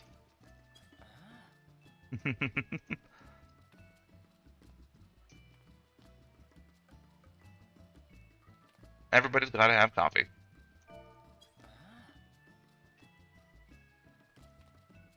Pat, you consoling me? But I think this group has it down. I think even the people who are regularly making mistakes or regularly repeating the same mistakes, I think even those people have the fight down. It's just a matter of actually executing that knowledge, and that sometimes is the hardest part. It's not so much learning the fight and knowing how to survive the mechanics. It's more going through all 8 to 10 minutes of the entire fight without messing up. That is the hard part, of course. Like, they know how to do Devour. They know how to survive Devour. We've seen them do it. It's not been pure chance. They know what they're doing. We've seen them survive Ruby 3. We've seen them survive Ruby 4, Ruby 5. We haven't quite seen Ruby 6, because Ruby 5 sometimes we kind of, once we get through Ruby 5, I think we did last week see Ruby 6 once, but I think we were dead by then. I'm not sure. No, we did hit Rage once, didn't we? They're definitely going smoother. Like I'm not saying we're not improving. Like what I'm saying is that even the people who are messing up a lot, they know the fights. You can tell they know the mechanics. They can tell they understand what to do. It's just a matter of in the moment. You know, you can get overwhelmed. You can forget where you're at in the fight. You can panic in a moment. It's like, oh shit, I messed up my rotation. Oh shit, what was I doing? It's really easy to lose focus, or to kind of lose your step, like lose your position where you're supposed to be, where you're going. It's really easy to get lost in the sauce. And that is probably the hardest part of progging a fight, is learning. You know, not just learning where you're at, but learning where not just remembering how the fight goes, but remembering where you're going in the middle of the fight, what you're doing in the middle of the fight. Keep your rotation going in the middle of the fight. It's the execution is the hard part, and I think a lot of people don't seem to get that sometimes. You're not just learning the fight; you're also learning how to execute the fight correctly, and that's the part that really trips people up sometimes, and it can really slow down prog. Alright, everybody back? I can wait on the coffee, I guess. I guess I'll put my push to talk up. I'm just saying yes. I'll put my push to talk back up in a bit. It's brewing.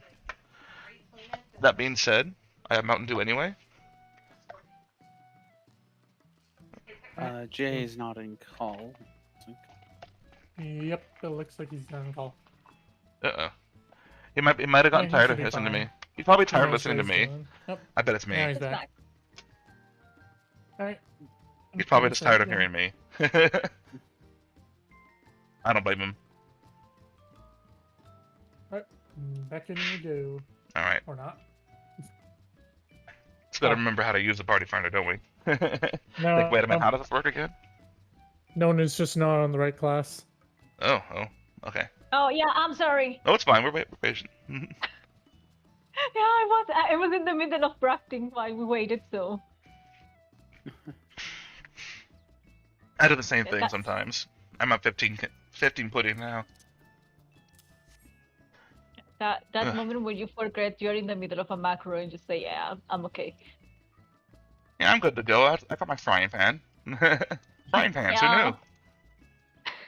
It's like I'm still waiting for a frying We pan all know class. Goldsmith is the ultimate class. We've all seen it if you've done. the Well, no, Hildebrand no, class. culinarian is the strongest. Culinarian's definitely Yeah. come up. Culinary. I've seen, Black- yes, Black- I've seen Black- Hildebrand. That's why. Yeah, If you guys Nah. have seen, if you guys it's not have even gone- close, dude. no, If you no, guys Nah. no. have gone through Julia, Hildebrand, if you've gone through Julian's Hildebrand- weapon is not. Julian's weapon is a fry pan. Yeah. Yeah. Yep, his wife. yeah, His wife's It's the not scary even one. close. It's the frying pan. It's a frying pan. I've Culinarian seen Tangled. I've is seen what- Tangled. I do wonder if we also if we will also have crafters and gatherers relics like we did We last probably time. will the next most big likely, patch. they will do the same thing. He'll probably bring back some elements from ARR because it is the end of the chapter. I feel Oh, yeah, a little that's bit. How they're gonna do it. Alright. Waymarks put up the signs. Okay, let's kill this carbuncle. Let's get this damn carbuncle out of the way. We're ready to fight a snake lady. Yeah. Snake bitch. Hegemony, my love. Man, I hate that fight on normal though. Wait, I always you- mess that fight up on normal somehow. Alright, guys. I'm gonna get to the giant tree. And, Giant 3 is a Focus fun up. fight. Yeah, let's Focus focus. up. Then- Partner.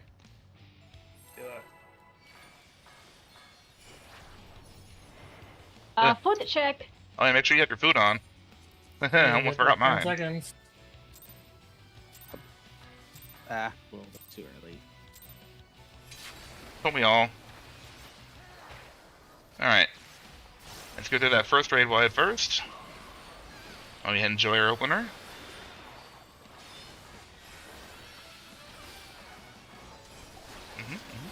Alright, here comes your big load number 1.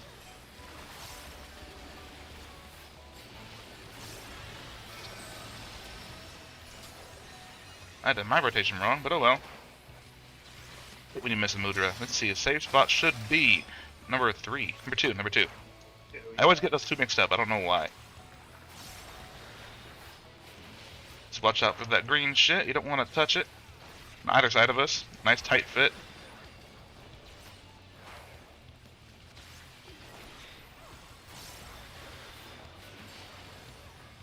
Here comes the Tank Buster on Soul. Go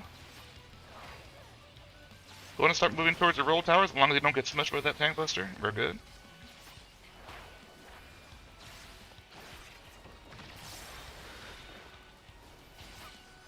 Make sure you're kind of in the right area for your roll towers, which is going to be the next mech. Okay, melee's going to stay on C, tanks will go to D. Healers looks like you're going to 3, and range to 2. Go in now.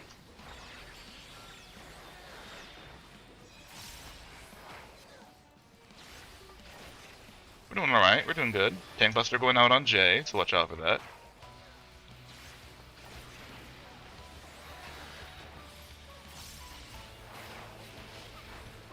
We're just gonna vibe for a bit while we wait for Ruby 2.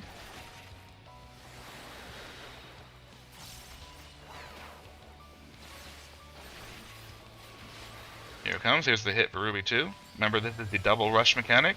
You gotta find where the orange one is at, so you're away from the green crystal, basically. And we gotta look for his butt. Y'all like butts, right? Here's Ruby 2's butt. See? Go to the orange side, we're on the orange side this time. Make sure you go to knockback now. Okay, run through. Alright. Well done, everybody.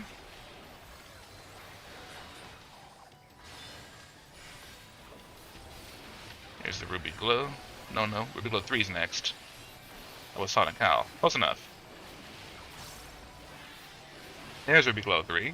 Remember, we're looking for the evens or odds. And then we gotta look for the save quadrant after that. Let's see which order the first two are in. We're gonna do evens first. And the save quadrant should be number 3. So start with evens. Go to odds, number 3. Stay here in 3. Run through. There we go, alright. Nice and clean and smooth, like we should be. Get away from the tank. Don't get splashed by the Tank Buster. Kind of start moving towards your clock position if you haven't already. Be ready for that in advance. That's so much easier when you're ready.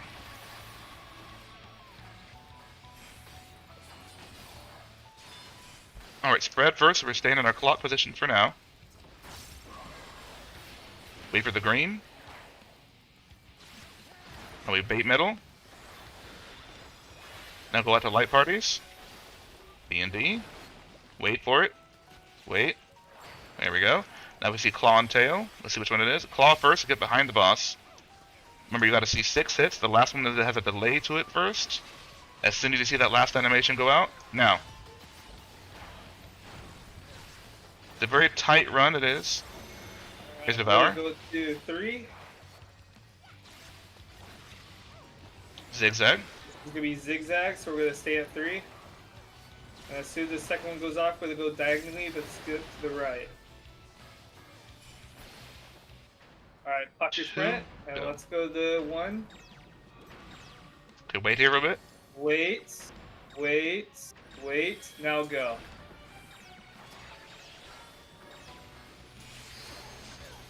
Well done, everybody. Well done. Looks like we're all alive still. Good, proud of y'all.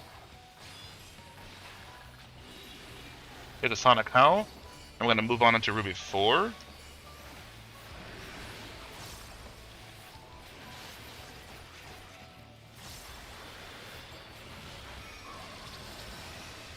Remember, we're looking for the side that has 2 crystals. We're going to do light party stacks there.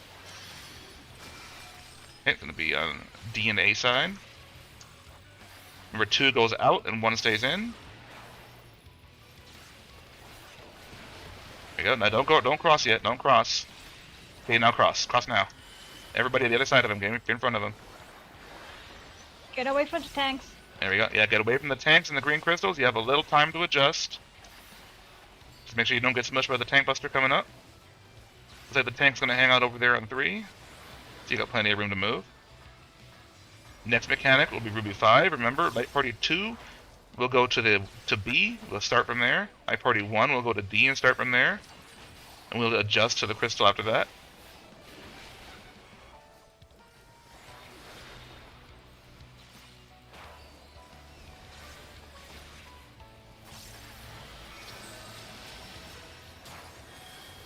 See where the orange crystal drops first. It's going to be A and C, so party 2 goes to C, party 1 goes to A. Go. Well done, everybody. Now wait for the explosion. Wait for it.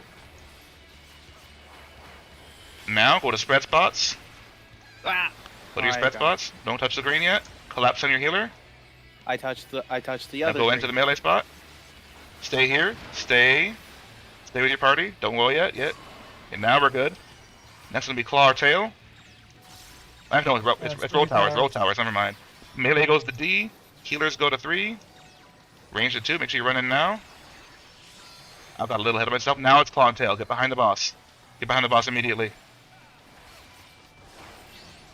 Here's that last hit. Now. Now it's gonna be a tank buster. Yep. A very tight fit. Range was not on 2. Oh shit. Okay. Oswald, revive either Ashura or me. Do it. Yeah. LB3. If you Or manage to somebody rest a healer, revive. we can help. You can heal for 3. Yeah. Yeah, we got On no account? healers up. Can Oz get a healer up?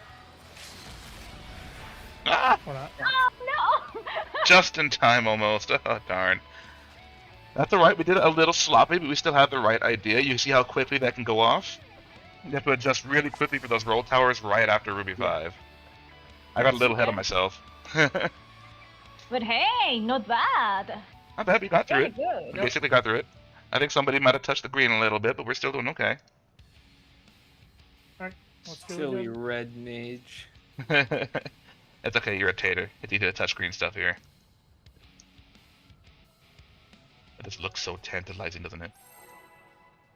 Okay, let's go. I'm ready to go on in. Ready to get this guy dead already? 7, 6. What?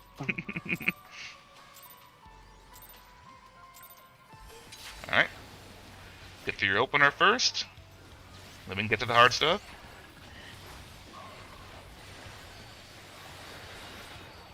Comes the Sonic Howl. Put my feint up. Here comes Ruby 1.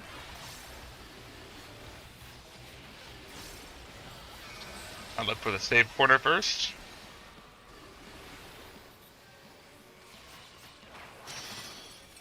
Looks like it's gonna be number 3. 3. Watch out for the green thing in the middle. Don't want to touch it. Dangerous.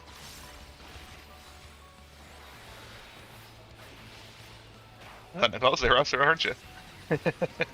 Nice tight little fit.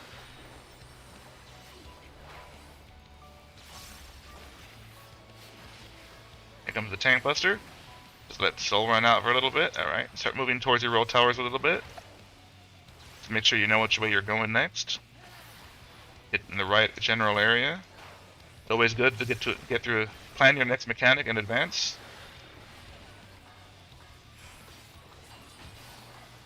Alright, melee stay on C, tanks go to D, healers are going to go to 2, and range to 1. Going now.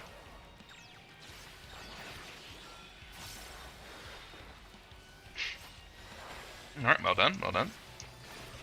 On top of that tank buster on J, it might hurt if you get under him. Don't want to do that.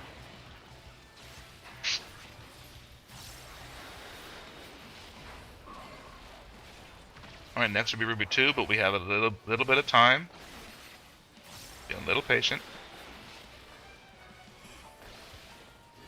Here comes Ruby 2.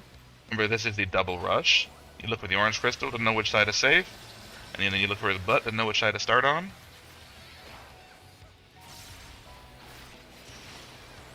I'm gonna start over there by the orange crystal. Let's see which way he dashes from. He's on the safe. Stay on the safe side. Go to knockback now. That's in advance. Stay on this side. Stay here. Wait for it. Yeah, he came back. Having a little fun with us. Here's the AoE raid line.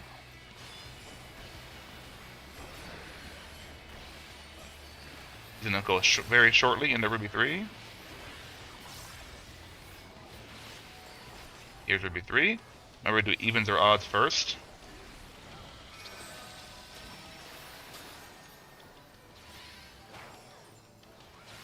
I'm gonna start with odds. I'm gonna go to evens.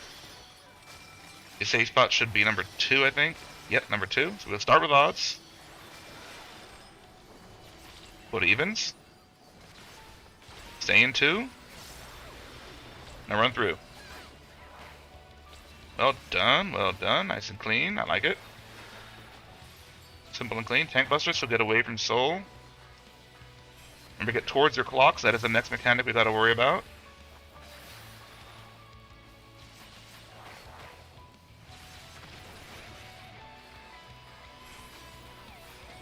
Here it comes. Let's see which one it is.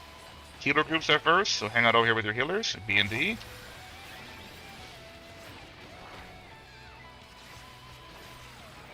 Go to middle, bait puddles. Go after your clocks now. Hang out in your clocks for a little bit. Wait for the green splash to happen. There we go. Alright. Now Taylor Claw. Claw first. Get behind the boss. Remember, it's going to be a delayed hit. Now. Alright. We're doing okay. There's Devour. We're gonna start at 3. We got a zigzag. Yep, zigzag. So we're gonna stay at 3. And as soon as the second one pops, we're gonna go to 1. Alright, pop your sprint. Go. Wait for it over here. Wait, now go. Alright. Well done, everybody.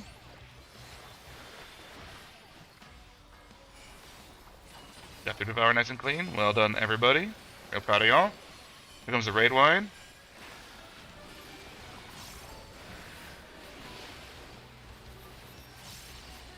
Ruby 4.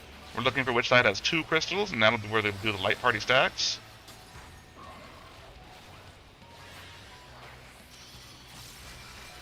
I think it's going to be with C and D. Remember, 2 goes out and 1 stays in.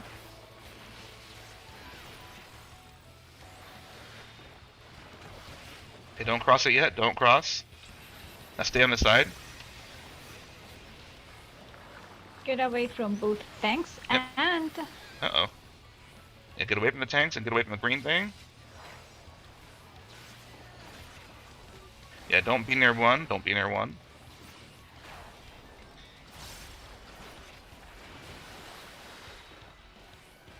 There goes the tank buster right there.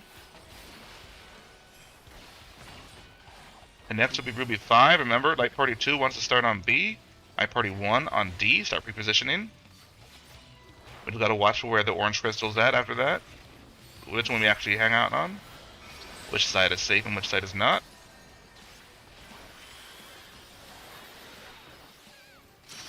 Okay, we're going to go to A and C. So 2 goes south to C. Stay on the safe side of the orange crystal. You wait for the explosion. I know it's dangerous with all this green shit here. You want to go through to your melee spots, your spread spot. Collapse on your healer.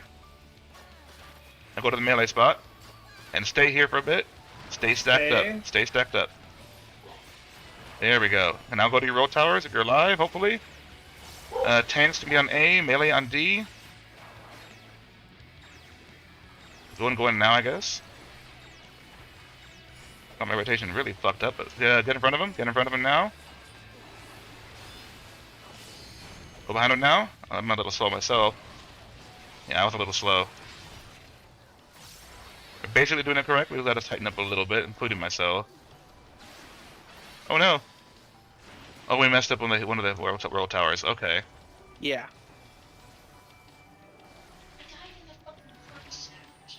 We do have an LB3 too, which is good.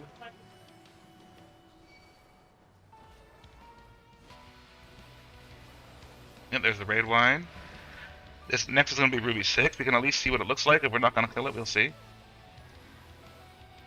This is Ruby 6. You see it's broken into quadrants. We're pretty much going to go into 1 unless there's 3 crystals there. There are 2 crystals, so remember Light Party 1 stays kind of in the middle. Light Party 2 goes out to the farthest one. They'll turn these crystals green. Then as soon as it's safe, you can run out from here. You can go wherever. Watch out for the dash that comes next, I think. Yeah, next is a double rush. To get behind him. Go ahead and knockback protect if you feel the need to. Knockback? Yeah, knockback protect. There we go. Next is a tank buster, and I think a raid wide, and I think that's pretty much the whole fight. No, next would be a Spalling Surge. So after this, you'd want to go to clocks.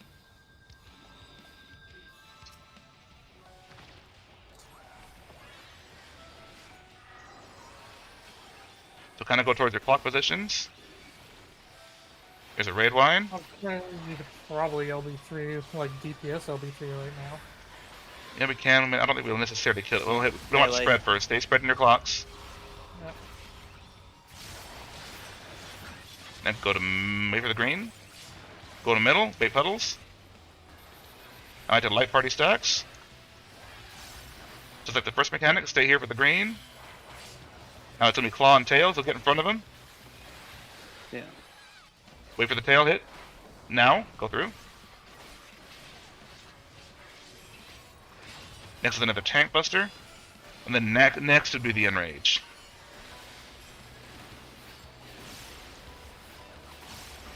You know what? I'm gonna pause. When there is There's the tank buster. Here comes the Sonic Shatter, which is going to kill us. But hey, 5% in range, considering we did mess up some of the later mechanics. Not too bad. We just got to tighten up a little bit near the end. That's all it is. Yeah, that's all it was. We just got to tighten up after that Ruby 5. Oh, no. This is a raid wide spam. Next is okay. It looks like it's basically an enrage, though. After this is Close starting enough. Of, yeah. close enough. It's pretty hard to survive so that Sonic Shatters all the way to enrage, I think. Yeah, and then it's enrage. So 3% Yeah, enrage. there's enrage. Close enough.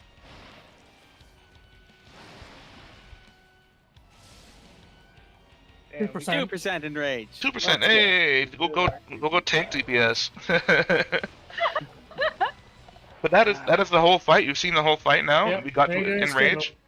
We just have to tighten up on the everything basically after Ruby 5. It's all it is. And I messed up on those too, so don't feel bad if you did. I messed up a little bit on the tail to claw right after the roll towers. We're doing good though. Alright. Yeah, now that we've also hit enrage, pots can be used now. I recommend it. You're excited. Yeah, I crafted so many pots.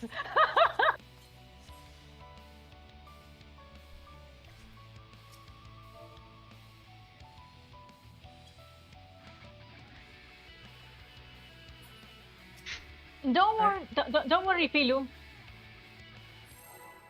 We're all doing good. We just got to tighten up a little bit. Yeah. It might help if we make sure for the last bit we're not immediately on the roll towers at the end. That's just a little bit of damage. You got this. Yeah, after. But it happens. Oh, I forgot to pot. Oh well. I'll get it next time if we have to. Here's the raid wide.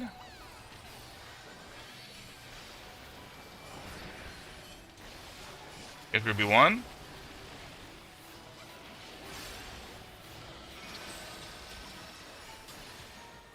Look for the save quadrant first. It's gonna be number 1. Number 1 is save. Watch out for the green shit. Don't touch it. Don't lick it. Don't even look at it. I've already licked it, Ah, sorry. darn. I've already looked at it. Well, that's a problem. Kind of hard not to look at it. So pretty. It's everywhere. It's a tank buster. All right. Gonna move out towards your roll towers. Just don't get hit by the tank buster. All right. Head on out towards where you're supposed to be. Unless you're like me doing positionals.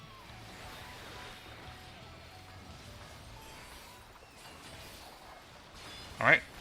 Melee and tank rotate clockwise and be D and B. Healers can be at 4. Range at 2. Go in now. well done. Nice resolve. Next we gotta just kind of hang out away from the tank buster and just kind of vibe for a bit after that. You got time till Ruby 2. Plenty of time.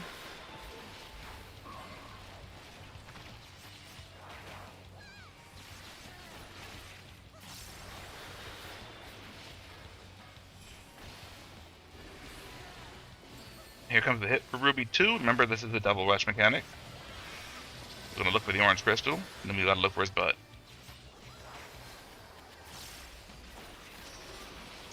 Go over that, go towards the orange crystal. See which way it is dashing. Okay, we're on the safe side of the orange.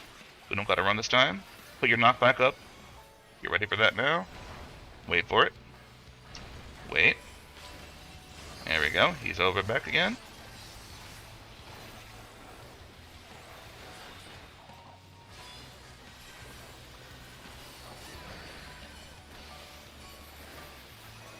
Alrighty. I'm gonna go into Ruby 3 next. Remember, it's gonna be evens or odds, and then we gotta find a safe quadrant after that.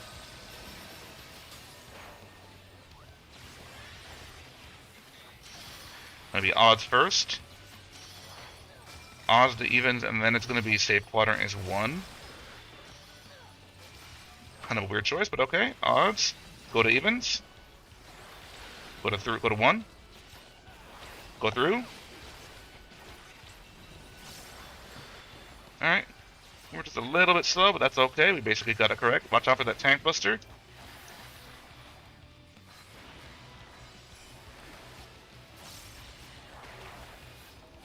Get towards your clock positions. Be ready for that. Let's see which one it is. Healers or clocks. Okay, go to healer groups first. Light party stacks.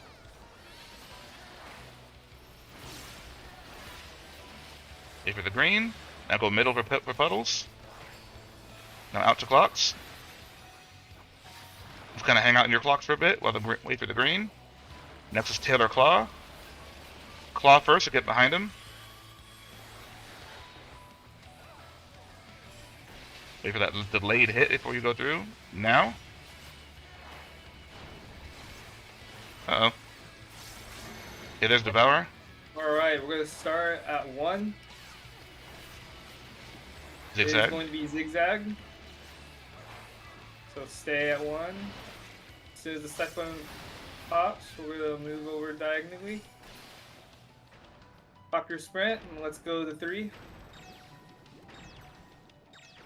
Wait, now go. There we go. Well done, everybody. Pretty sure we got that one down.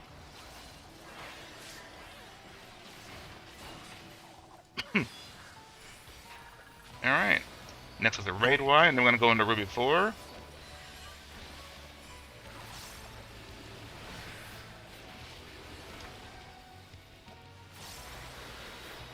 There's Ruby 4's hit. Alright. Remember, we're looking for the side that has 2 crystals, and we'll do light party stacks there. Okay, it's going to be on this side with B and C. Remember, light party 2, you're going to go to the outside, and light party 1 to the inside. Now wait for the boss. Wait for it. Now get in front, go to the other side now. You barely have room to melee if you want to melee here. Kinda greedy. Watch out for the green stuff. And the tanks, don't want to get clipped by that. Stay away from 3, stay away from 3. Okay,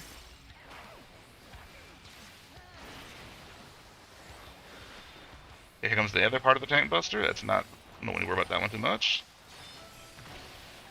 Next will be Ruby 5. Start moving to your light party positions. To B and D, light party positions. Be ready for that. 2 goes to B. 1 goes to D.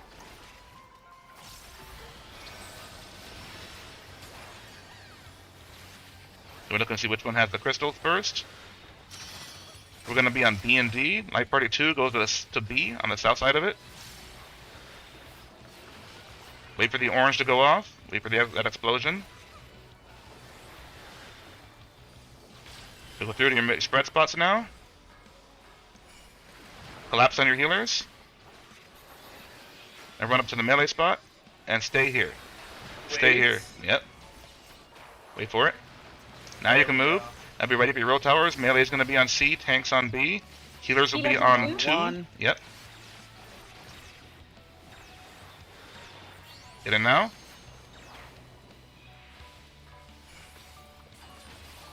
Back in front. Get behind him. Get behind him. Tail. I was a little Yeah, slow on that on call. the- My bad. And through. Most of us adjusted pretty well. Tank Buster's coming up next, so get away from the tank. I gotta get quicker on that call to tail. My bad. Here comes the Texas Crunch. Next to be another raid wide.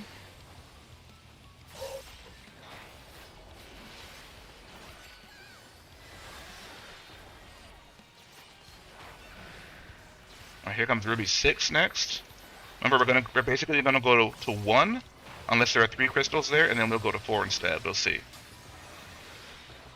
We're gonna go hang out in 1.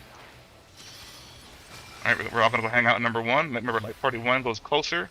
Like party 2 to the outside. Kind of make sure you're just not too close to each other. Alright, well done. Now wait for the explosion. Wait for the explosion. Now you can go out. Wait, get away from the green stuff.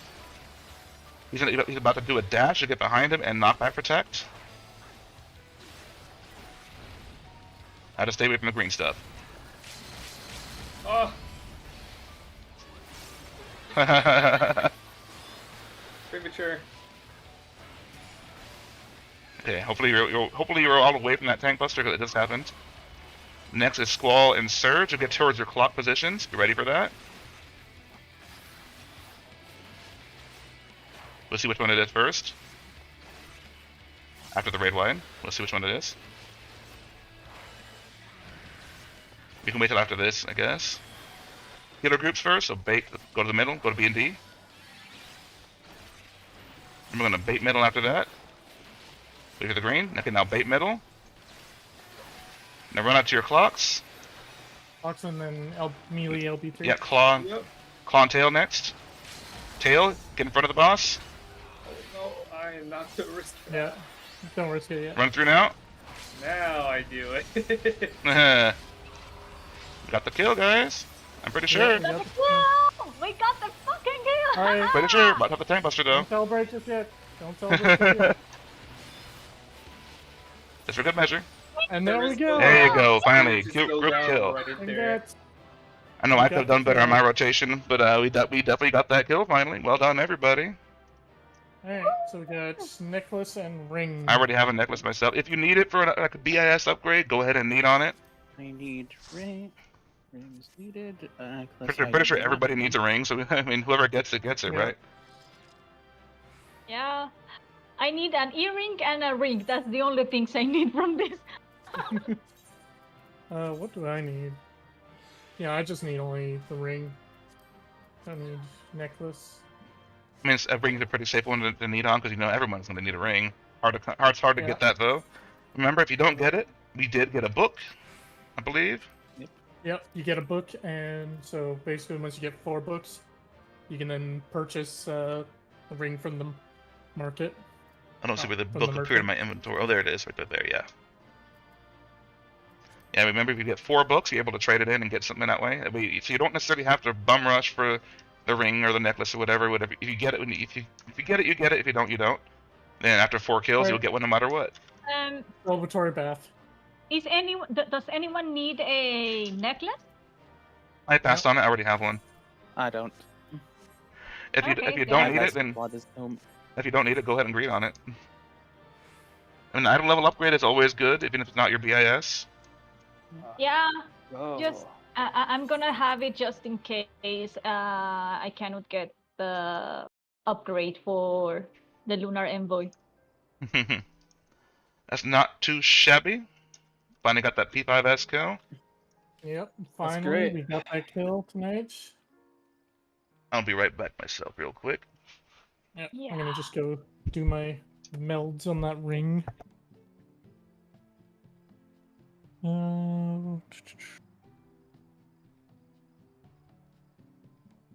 And because we still got quite a bit of time, we can probably jump into P6S, maybe? Probably start watching a video. Yeah, probably start watching. Yeah. Video. Yeah. Honestly, I think probably people should watch video first. Then, yeah, we'll save P6S for tomorrow. Okay. All right. Do you know what? Maybe there is something that I actually want to Yeah, I'm try back. before, and that's I need to know exactly how hard the first raid wide in P6X hits. That way I can They all more or less hurt. understand. Yeah, like they all hurt, yes, but I need to know exactly, for example, with Asher, I need to know, well, do they also pop Temperance here as well? Or is just the shield and a paint is enough to just tide us over, or, that kind of details. I think the first tank buster for sure. I think typically the way to do it is the tank who takes that first one will invuln anyway, because normally it's the shared tank buster. So the first raid wide, you're pretty much free to use your cooldowns. I think the raid wide are the most dangerous part of the fight. If I remember right. But Jay probably knows better since he's cleared it, I think. Really? That is a little off from normal. At the very least, we could always you could always get a Party Finder practice group and get a preview of it before you go into the raid night. Wouldn't blame you for that. Unless we all wanted to go beat ourselves silly on it for a little bit. up to Soul, I guess. Up to y'all if y'all are up for beating up on it for a little bit. The first two mechanics, if I know, if I remember right, Poly 1 is pretty simple, and then the second mechanic should be the limit cut mechanic. I'm not sure if you want to do the Party Finder method or if you want to do more of a proper way to do it. Either way is good. One just has more movement.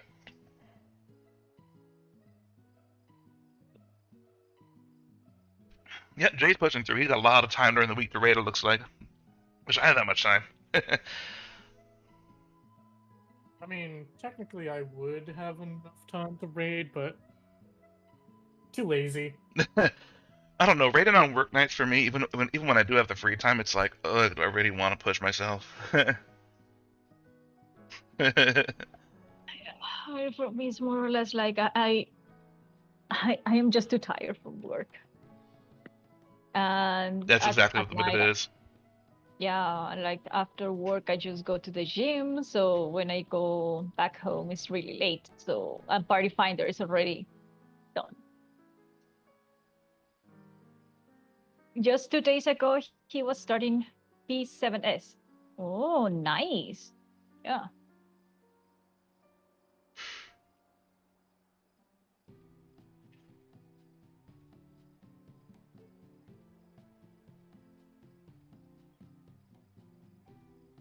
Yep, we're doing pretty good. And I was hoping we could get the kill in that first lockout, but even so, we still did pretty good all around, I think, as a group. We have some rust. We also have to shake off our rust at the start. Yep. Mm-hmm. My It's like gas is burned. And I was saying it to Philu earlier when we were on break a little bit, is, we basically, everybody knows the mechanics, everybody knows what they're doing. It's just a matter of, sometimes it's just a matter of you know the fight already, you just have to actually go through it. And sometimes it's easy to slip up, oh, I hit the wrong button there, oh, what's the next mechanic I forgot, sometimes maybe you space out. It happens. Honestly, personally, for when it comes to Prog, I feel sometimes like the hardest part is not so much learning the fight, but executing the fight. Like, you know it already. Even if it, not even just watching the video, like you've seen through the mechanics, you've seen the mechanics, you know them.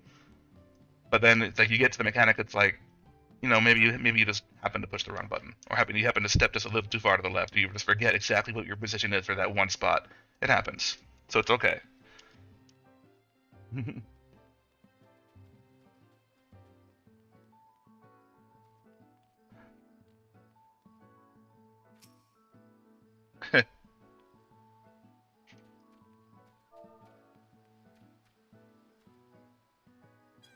Everybody did a good job, I would say. And I guess if the plan is to do P6S tomorrow, I'm cool with that. I have pretty much figured. I mean, Jay definitely killed the fight, so he knows the fight. Me, I've at least I've looked over the videos and I definitely made little notations for myself, like this mechanic works this way. Because like honestly, for P6S, my brain, I don't know what it is. I had a hard time really grasping it from videos. I'm like, all right, I sat myself down, opened up like a notepad, and just started writing down. Okay, this is what you do. This is what you do here, and it kind of made it easier for me to understand when I wrote it down. I took notes for it. Maybe it's the ability names. I don't know. But it's a lot simpler than it really looks on screen. Yeah, I think honestly the only really hard mechanic. I mean they're all they can all be messed up, of course, but it's like Jay is saying. E6 remind me of Yeah. E10 already. Yeah, but it's exactly what Jay is saying. Once you get, it's easy to mess up the other mechanics, but once you figure out Cachexia, then you pretty much have that fight figured out.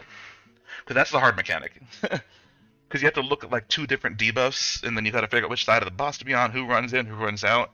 But I think Jay picked up some raid markers, and I was looking at some raid markers from a Party Finder group. It should make it really, really simple. And I can explain it when we get to that part of the fight. I'm not going to explain it now, obviously. But it's pretty easy. You basically just got to use the boss hitbox. And you'll see what it is. Yeah. You basically got to get in line for who gets smashed next. But at the same time, you got to be spread out for other explosions. So it can be a lot at once. But then once it clicks, it'll click. It's definitely easier than Devour, I would say. It's a lot less chaotic than Devour. So don't worry. Don't sweat too much over that. I mean, considering P6S is considered to be the easiest fight of the Oh, yeah. tier. What I was told from someone who has that legend title is that P5S is a slog, but P6 is easy. Yeah. Basically, it's like P8S is the hardest, then P5S, Yeah. then P7S, and then P7's just finally- P7's just kind of there. It's in the middle. I personally look forward to P7S. I like that platform fight. Honestly, personally, on normal mode, like I had the hardest time with 6, just because, I guess like I was saying, something about those ability names and the way they resolve just fucks with my head, so I had to sit down and make notes for Savage. But P6 is supposed to be the easier fight. It's gonna hit like hell. It's gonna hit like a freight train. It's gonna be a lot of healing to go out. So I feel sorry for you healers, but I think we can get through it. Yeah. We'll do it. And like the second mechanic in that fight is a limit cut, but it's so much easier than the one that diamond weapon had. For those not familiar with limit cut, what basically ends up happening is there'll be dots that go over everyone's head, and everyone gets a different number of dots. Like there's gonna be a 1, a 2, a 3, all the way to 8. Everyone gets their own number basically in the form of dots. And basically what ends up happening is the boss does a cone AoE, a really big cone AoE, on each person from 1 through 8, like in that order. But if you get hit by one twice, you die. Pretty straightforward. Yeah. I mean, unless you're a tank, but even then, maybe you still die, depending on your cooldowns. Yeah, but I know that mechanic from T. Yep. And that's a mechanic they use regularly from one tier to the next all the time, so people just call it limit cut from, I think, Alexander or something like that. I don't remember. Yeah, it's from T. Okay. Limit cut, and basically the strat was to deal with that was like Mario Kart. That's one way to do it. I think there's 2 different ways to do that, based on what I've seen in videos, and I think Hector explained both ways. And basically, you can either kind of like, the way Feely described it when I showed it to her is basically conga line. That's how she described it. Basically, it's the evens, I think, go north and the odds go south, or vice versa, whichever one you want. Basically, number 1 takes the north hit, number 2 takes the south hit, number 3 takes the next north hit. They kind of just go from one side of the boss to the other, and make sure the cone's facing opposite directions for evens and odds. That way, you kind of just each takes their turn one at a time. The supposedly proper way to do it is each person who has the 1 through 4 dots, they go to the waymarks that are marked 1 through 4, and they're all kind of at the inner cardinals. And then like B and D are considered like safe spots. So the people who are 5 through 8 hang out on the B and the D marks until it's their turn to go in and basically 1 gets hit, then he trades spots with 5. 2 gets hit, he trades spots with 6. So that next time it gets back to the 1 waymark, number 5 will get hit instead. I mean, it's a lot more complicated than it sounds, but it's pretty simple too. It has less movement that way, but we'll see which one y'all prefer. If you want the one that's easier to understand, or the one that's more, I guess, clean to execute, either way. Yeah. You know what I kind of feel like doing before we call it? Let's actually just hop in there just for a few moments, just to do a quick blind jump, like a blind pull. If you want, we Just can to try. see how Yeah, let's do it. Let's hurts. do it. Yes, yes, yes, yes. Oh, and someone's excited. Yeah. A crash course. I can mean, call it- seriously, white mages are just blood mages. They are very, very, very keen on carnage. Oh, we know it. We know y'all are full of rage. Nowhere near as rage-filled as Warrior. I don't know. I mean, yeah, yeah. I am. Don't I fuck am my with the own white healer. mage. I did a bit better this time around. I'm my own healer. I'm sure some of you have seen Team 4-Star. Don't fuck with the white mage. Unless you're a warrior. Even then, Vegeta learned the hard way. Alright, we're just gonna jump in there for like a, probably like a pull or something, and just to see how bad the damage is, and Yeah. just to see what's up. Might as well do like a quick blind pull, just for the shits and giggles. Okay. Harmony, my love. Please punish me. Whoever gave this boss this haircut, Oh should no! be ashamed. We all know the best person with a God, this cutscene bowl with Lava version of Drake. Oh, it's terrible. the bowl cut haircut. We all know the person who wears it the best is Bucciolati from Golden Wind. Bucciarati, yes, I love him. Indeed. He's a good guy. He Yeah, does the he wears haircut the bowl justice. cut. Mama Yeah. Bushirati. Oh god. Let's see how this fight goes. Honestly, it's a lot more complicated than it looks. I mean, a lot less complicated than it looks. It looks more complicated than it is. That's what I mean to say. The music on 6 and 7 is fire. It really is. Yeah, I know. Yep. Yeah, I I know have the to say, snake thing like- means you face means you face away, and the wing thing means you. So I'll give a face fair warning forward. to the healers. I mean, I think Jay mentioned a little bit that tanks don't really need the healing too much, but every tank buster in this fight will be followed by a raid wide. Every single one. Yeah. I need let's to know. see. Oh, Yeah, yes, Jay has them. that's All right. what we did. It's exactly what I expected them to be, honestly. Probably would adjust some if I wanted to do the proper limit cut, but we can always do the north-south version. That's probably what Party Finder is going to learn. Oh no! Check. Yeah, that I is. needed to. I did This see that in the marker I video. have here is the Kakaxia marker. I'd strongly recommend this. If you use the 1, 2, 3, and 4, you have to be on. It's not perfect because if you look at the center, there's a big line here. But excuse me. Fucking dying. Yep. For whenever he does the diamond cut, if you guys, it's not perfect because your No, it's not DPS perfect. should be. Pretty much. DPS are going to be square on your lines out over here that run east to west. Yep. You can sit it wherever. You can sit it right on top of the boss. You could be like, here, get a marker. What I probably would have done was like shifted 3 to like just like a little bit to the left, 2 a little bit to You the could be right. here, and you're not going to get cleaved by the targeting on 4 or 3, unless you're direct in line with it. Like you can be on top of him, Mhm. so casters can cheat for this. But excuse me. But go look at Kakaxia. Learn the easiest strat, in my opinion, is whenever he's on, we don't. There's a lot of strats where you'll see people run from like, say we're just using. Hold on. Where is I have a brain dead video from Hector for it if anybody wants to watch that. Most groups you'll see like people go to about C marker for Kakaxia, assuming boss is on like sitting here at 3 because it'll be centered. You don't need to be in that far. Like what we do is you always stack up north will be your 20s. Your first people will get the debuff, so it'll be 4 and 1. And what you'll do with 4 and 1 then is you'll just go from your position to about yay far in. You don't need. All you have to be is closer than the next person. You have to be the closest on your corresponding side to the boss. You don't have to be on top of them, so it's less running. Red Mage will appreciate it, and the healers by a pinch. Yeah, the quick and dirty explanation for the mechanic we're talking about here, for those who haven't seen the video yet, is basically everybody gets, first of all, an explosion debuff. Basically, that debuff when its timer runs out, you explode, and everyone gets a different timer on it. So it's 8 seconds, 12 seconds, 16 seconds, and 20 seconds. So like after 8 seconds, you kind of just go through your explosions in time. But then there's another mechanic after that where they have a different debuff, where basically one person has you will either have a wing debuff or a snake debuff, and people who have the wing debuff need to get hit by the snake, and vice versa for the people who have the wing, who have the other one. Because if you have the wing debuff, it's like your resistance to that is lowered or something. You take more damage from it, so you want to take the other side. And right when the last explosion happens, the 4th explosion, which is 20 seconds, that's when she's going to start hitting people who are nearest to her with her snake and her wing. So whoever is nearest to her on her left side, for example, like that her left side is her wing side, you'll want to make sure you have a snake debuff and make sure you're the last one to explode. Because what's going to happen with those explosions as well is when you get exploded on, you get a physical resistance down debuff or something. Basically, you take more damage. And so you have to kind of go in sequence based on when you exploded, so that you don't get smashed by the wing and the snake. So quick and dirty, basically what we'll end up doing is we'll, like these markers here, we'll all be outside of our hitbox, except for who next has to step in and take the wing and snake smashes.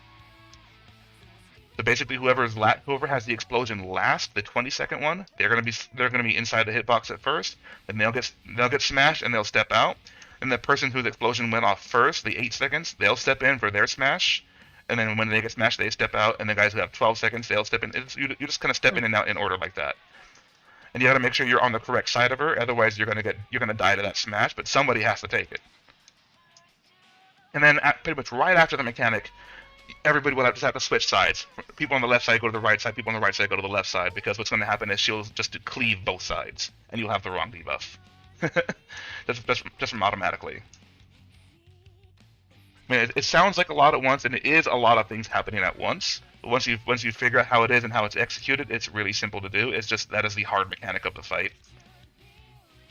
I mean, we're not going to get to that point with a dirty pull like this. It's pretty deep in the fight. The first mechanic is actually the limit cut. Well, the first mechanic is probably one, then it's limit cut. But limit cut's pretty simple. Just see what's going on. I'm good with that.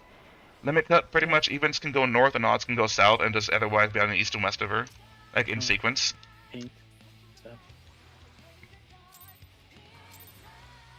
I'll go first. Yeah.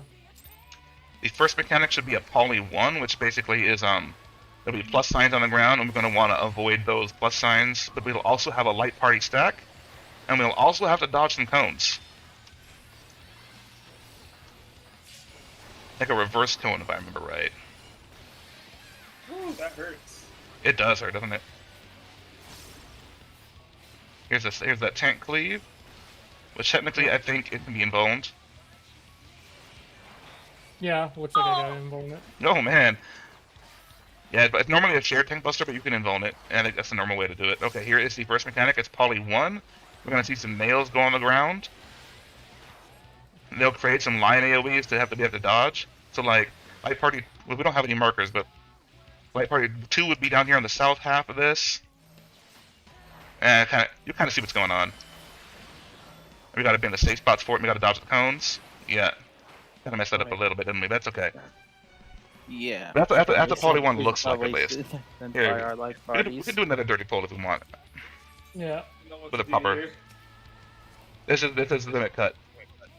We're gonna hit each of you in sequence based on the dots above your head. You have to remember your number in advance. And if you get hit by that twice, you're dead, pretty much. How am I alive? Good question. The next mechanic would be Exchange of Agonies if we happen to survive that far, but we probably won't. Not with just Soul standing there being stubborn as a warrior. Basically, at this point, everybody gets an icon above their head. Some people get donuts, some people get a stack, and you have to dodge a cone at the same time. Typically, the third mechanic is all DPS will be in or all DPS will be out, and then tank healers will do the opposite, based on the markers above our heads. Man, this is the quick and dirty version. The video you could watch, it would definitely explain it way better than me, but. Basically, with that first mechanic, you're going to see a plus sign like go here, maybe. And the other plus sign would be like down where that 4 is at. And what that means is the safe spot would be kind of either this square and the one north of it, or this square and the one north of it. And at the same time, we'll have to resolve light parties. And you can do it one of two ways. You can either have a light party in this one and a light party in the other one, or you can just have like a light party in this square and the light party in the further square north. You can share the same safe spot as long as you're far apart from each other. That's fine. And you have to dodge a cone attack. It's kind of a pizza shape.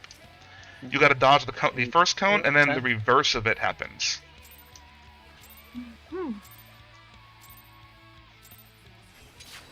I don't know if I explained that very well, but we want to see it. It's easier to see it. I'm talking too much. I know. Here's that first raid line. They always hit hard. Look at that. Here comes Synergy, which is the first tank buster. It's technically I think a double tank buster? I don't remember. Yeah, it's a double. No, the but double tech I can buster just is involve. later. Alright, now next is going to be Poly 1. There's going to be multiple different variations of this mechanic, but this is Poly 1. We divide ourselves into light parties because Yep. there is also going to be a stack on the healer. Correct. Now this is a safe spot on, between 4 and 3 is one of the safe areas, but you can do the other way. Alright. It's always decent list for this. Now dodge the cones. Nope. I didn't go with you guys, I'm sorry. You can do east and west, you can do north and south. That's a good question. How do we dodge the Exa flare? We dodge You have to it step it in. clockwise or counterclockwise? Whenever the boss goes to cast it, I'd recommend the healer. So healers are prio. Don't sit in the middle. Either bait left or bait right for your whole team, and team should just follow you. So the healers are in control of the team directional dodge. But Yep. just don't stay in the middle. So when you see Exa Cleaver beginning to cast, pre-position for left or right. Oh, okay. Does that make sense? We can just easily rotate clockwise, and Because that makes first it hit of easiest. first hit of Exa Cleaver goes off, then you'll take one step, then AoE, and the second hit of Exa Cleaver go off at the same time. Mhm. This will be the exchange Okay, of gotcha. agonies. Technically, you have a stack. I've got to run out. Oh no. Technically. I hit the wall, so I'm dead anyway. But typically, what you're going to see on this whole fight is whether she does the pizza cone or if she does the, you see like the orange and black orbs in her hands. She does either north, south, or east, west, right? Y'all are familiar with that from normal at least. Well, she's going to do Yeah. the exact opposite cone right after. So like, say she does, if you see, if you see a pizza cone coming out, you're like right here, and then the next cone she does will be here. It'll be where the safe spot was originally. So she's going to reverse it. She'll do both. So she's going to do one here, and then she'll run over to the next one. If she does north and south cones, then she's next going to do east and west cones. So then she's always going to follow up her cone attacks with the second opposite cone. Mhm. So like, if you see that the safe spot is north and south for that third mechanic, for example, you want to start out like on the correct side, and then immediately cross over to the next diagonal, because then side will be safe. It's easier to visualize it, of course, but for the first mechanic, what matters is dodging that pizza. Remember, she's the orange cone she'll hit first, but then she'll hit the safe spots after that. You got to do a little dance, like a little safety dance.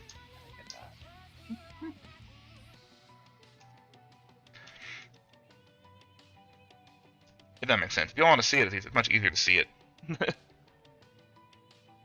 I would say.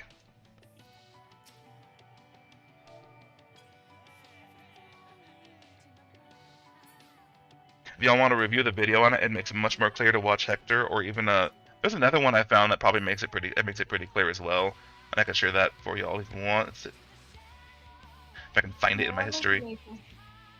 Also, like, I am not using any food right now because I don't blame you. believe this is just practice. Not the This best is time just for it, no. That's another good one. I'll put this in the raid chat channel so you can watch this later if y'all want. This is a pretty more concise one than Hector's is. Y'all can watch that later. And that shows the north-south version of the limit cut strat. Yeah, I don't know which one y'all want to do. Basically, what happens when the numbered dots go above, if we're kind of expected to kind of run to the 1 through 4 will run to the number markers, while everyone else will kind of hang out east or west of the boss, and we just trade in and out. Like 5 will go to 1. After 1 gets hit, 5 will take that spot. After 2 gets hit, 6 will take this spot. After 3 gets hit, 7 will take this spot. After 4 gets hit, 8 will take that spot. And 1 through 4, then they're moving to the safe spots at that point. They're trading with the 1 through 4s. 1 through 4s are trading with the 5 through 8s. That is. If that makes sense. That will be better for us because, I mean, for Ashura, Osvad, and me, because Yep. we will be casting, so we can't move. That's exactly the argument for using it. Is casters don't have to move as much. So like, say you're number 2 and you're starting right here. Once you get hit with your cone, you'd run over to here, gonna hang out over here instead, and you're safe here from all other hits, ideally. While number 6 will take your spot. So then when she gets to hitting the number 6 cone, number 6 will be here, and he'll get hit, and he'll be all by himself. And nobody should have to take a second hit that way. And it's the exact same way for 5 and 1 over there on 1, 6 and 8, 6 and 2 will hang out here, 7 and 3 will be here, and 8 and 4 will be over there. But you're just trading off with your 1 partner. That way you're not having to move as much. But I think the other way to do it is basically everybody starts on the east side. Odds run will run north of her, even if it runs south. And then as you get hit, you run to the west until everyone's been hit. But that's a lot of running. You got to run across the whole arena for that, and it's got to suck for casters. I'd rather personally do the numbered way marks. You can try it if you want, at least nice and quick and dirty until you. We can always review a video later, get a better idea of what it looks like.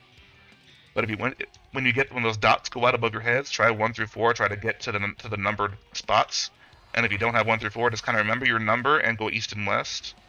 And trade out for the guys that you're going to trade out with. 5 will trade in with a number 1. 6 will trade out with number 2. 7 will trade out with number 3. And 8 will trade out with number 4. And those dots will go away after a couple seconds. You've got to remember your number. All right. Well, I think it's basically 8 o'clock, so, well, 8 o'clock, 10. I take 1 dirty pull just to look at it. More pull? One more pull. 1 more pull. Then we can go all up. Alright. Then we can just leave. Listen, yeah, we don't like you anymore, lady. I want to see if I can do some cank right. Poly 1's probably the first little hurdle to clear, but it's not that hard. Yeah, I also want to time like when to pop my blood wedding for that. Oh shit! Get every mitigation at the end of that, or right at the cast, because the later you can do it, the more you get to cheat on all the bleed ticks. Because I think it's what 12-second bleed.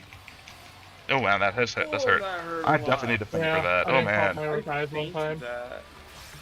Yeah, I need to remember to feint that. Sorry. There's Calyx Energy, that is the embalmed one.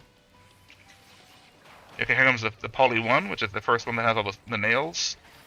It'll have the light party stacks, and you gotta dodge the pizza cone. So I guess 2 can go east and 1 can go west if you want to keep it nice and simple like that. Just kind of hang out in this area, let's see. Okay, we're gonna shift over. Just a little to the east. Get further out, Renona. Watch the cross. They got damage down? Oh. Yeah. Yeah, I have forgotten. Yeah. That's alright, we basically set the right spot. Now next is the limit cut. See, I got number 1, so I gotta run over here. I got 4. Shit, I don't even know where I'm at. Ah, I died anyway. 2. And see, the basic idea is while we're sitting here with our limit cuts in our proper spots, she's kind of spinning around, coning people. Oops. So you got time to move if you're not number 1. Hey, I live. But you kind of see what I'm getting at with what I'm trying to explain now. Hopefully I explain that okay enough that you guys can understand it. Especially once you see the video of it. Hector has a really good view of it, a good top-down diagram view of it. If you want to see that, I think MTQ captured the same thing. This is a basically this mechanic is everybody gets an icon over their head except like 1 guy. Yeah. And you got to resolve those icons. The circle, the orb-looking one, is a target marker. You just explode. The donut is you get a donut around you, and you're in the center of you is a safe spot. And then 1 guy will get a what should we call it? You need everyone. No. For a limit cut.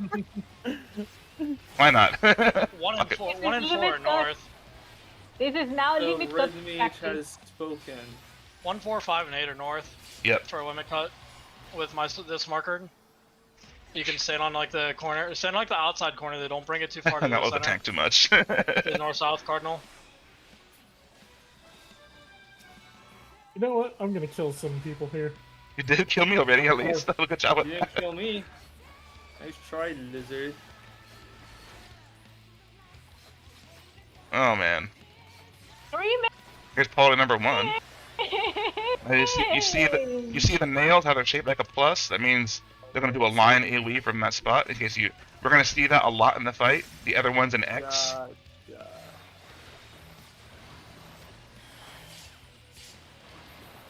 Look at that. We survived it, Renona.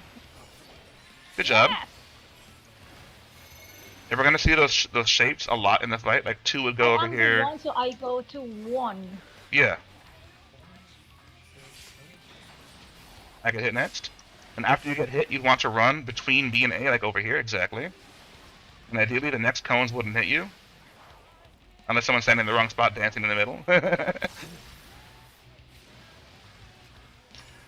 And the main trick to that mechanic is just kind of remembering your number and making sure you're all kind of in your spot.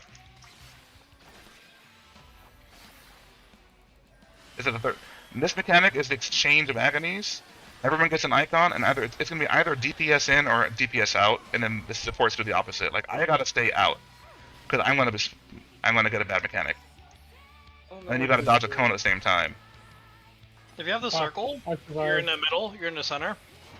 And you want to get Hug, he's going to do the Chorus Exo during this shit. So he cleaves east, west, or north and south, and the second half he didn't. Okay, go ahead. These circles need to be on top of him almost. Like when you look at the north, south, east, west, they make like a black plus sign underneath the boss. You can be damn near on top of that. It's very... Because the people with the run out markers, the AoE, assuming you're actually at the corner, so I'll get waymarks here. I mean, we can just stop. We can stop for now if we want, but we can So see it. here's V marker. When he does Chorus Exo, depending on, you have, if you run from here and draw a direct line to the center of the boss, you have a left and a right stand. You basically need to be the whole ways out, and that's still gonna hit probably to about, your AoE could cleave to, so the center of the boss will be here, right? If you're on a corner here, your AoE is gonna cleave to about here-ish roughly, maybe a little further in honestly. Like it's tight. Yeah. And then you figure the 4 people on the inside, whether it be DPS or tank killer, have that limited about, I mean, from A to the 2 marker, is there wiggle room? If not less, that depends. Basically, the way it's gonna work. Inside, correct. But for the 4 people on the outside, just take a hit in your rotation, take like 1 less second to throw a GCD at that guy, and get that as far as you can. And pay attention to the Chorus Exo as you're running out, because you're going to go left and right. Yep. After he does the first hit of Chorus Exo, your outside marker, if you're on B for this example or whatever, or the stack out, it should resolve so you can dash on in then and get back. You can go gap close and begin your uptime again if you're melee or whatever for the boss. To make sure the dots are coming after that. The basic rundown of the mechanic is 4 people are going to get an exploding debuff, and it's going to be a huge freaking AoE, so you have to be in the corner for it, like he's saying. 3 people will get a donut, and 1 person's going to get a stack marker. Now, the donut and the stack marker, obviously, y'all want to stand on top of each other. But what makes this mechanic a little more complicated is there's going to be 2 tethers at the same time. The people who are tethered together, your icons above your head are going to swap. But what ends up happening for this mechanic, which makes it really surprisingly simple to execute, is either... If you're a tank or a healer, you're all going to do the same thing. If you're a DPS, you're all going to do the same thing. People who have 5 through 8 can stand east and west respectively at your marker. Wait for basically all DPS will probably 7, 8 go west. Yeah, basically either all DPS will run out here. Like if I get a donut center line, you'll be good. Yeah, like if I get a donut over my head and I don't have a tether, that means all DPS are going to be in the middle. And then all tanks and healers will have to run to the corners. And if it goes for Diamond Cutter too, try not to stack on top of everyone so you can identify your marker as well, otherwise you'll have a cluster. It's a good one, yep. Just feather out a little bit. The exchange is surprisingly simple once you just remember that if you have the same roles do the same thing. So supports will do the same thing, DPS will do the same thing. Alright. It's just a matter of reading it. Boys. Yep. Like those 3 mechanics, actually I say those 2 mechanics, the poly and the exchange, are kind of the main mechanics of the fight that repeat in different variations. That's pretty much the only thing you've got to learn. And the only other 2 things that are complicated are Limit Cut and Cachexia. Limit Cut's pretty simple. Cachexia is really the hard mechanic, but once you get through that, then you have it done. And I think Jay put up an image in the Discord of like the different poly variations or whatever. If y'all want to see them, there's a certain number of them. Don't sweat too much about the fight. It really is a very simple fight. You just gotta get the handle of reading it. And we were already kind of starting to get the limit cut there. Y'all were kind of figuring that out pretty quick, despite the fact you haven't really watched the video. And I think once you go over the video and review it, it'll click. It'll click. It's much more simple than P5S, I think.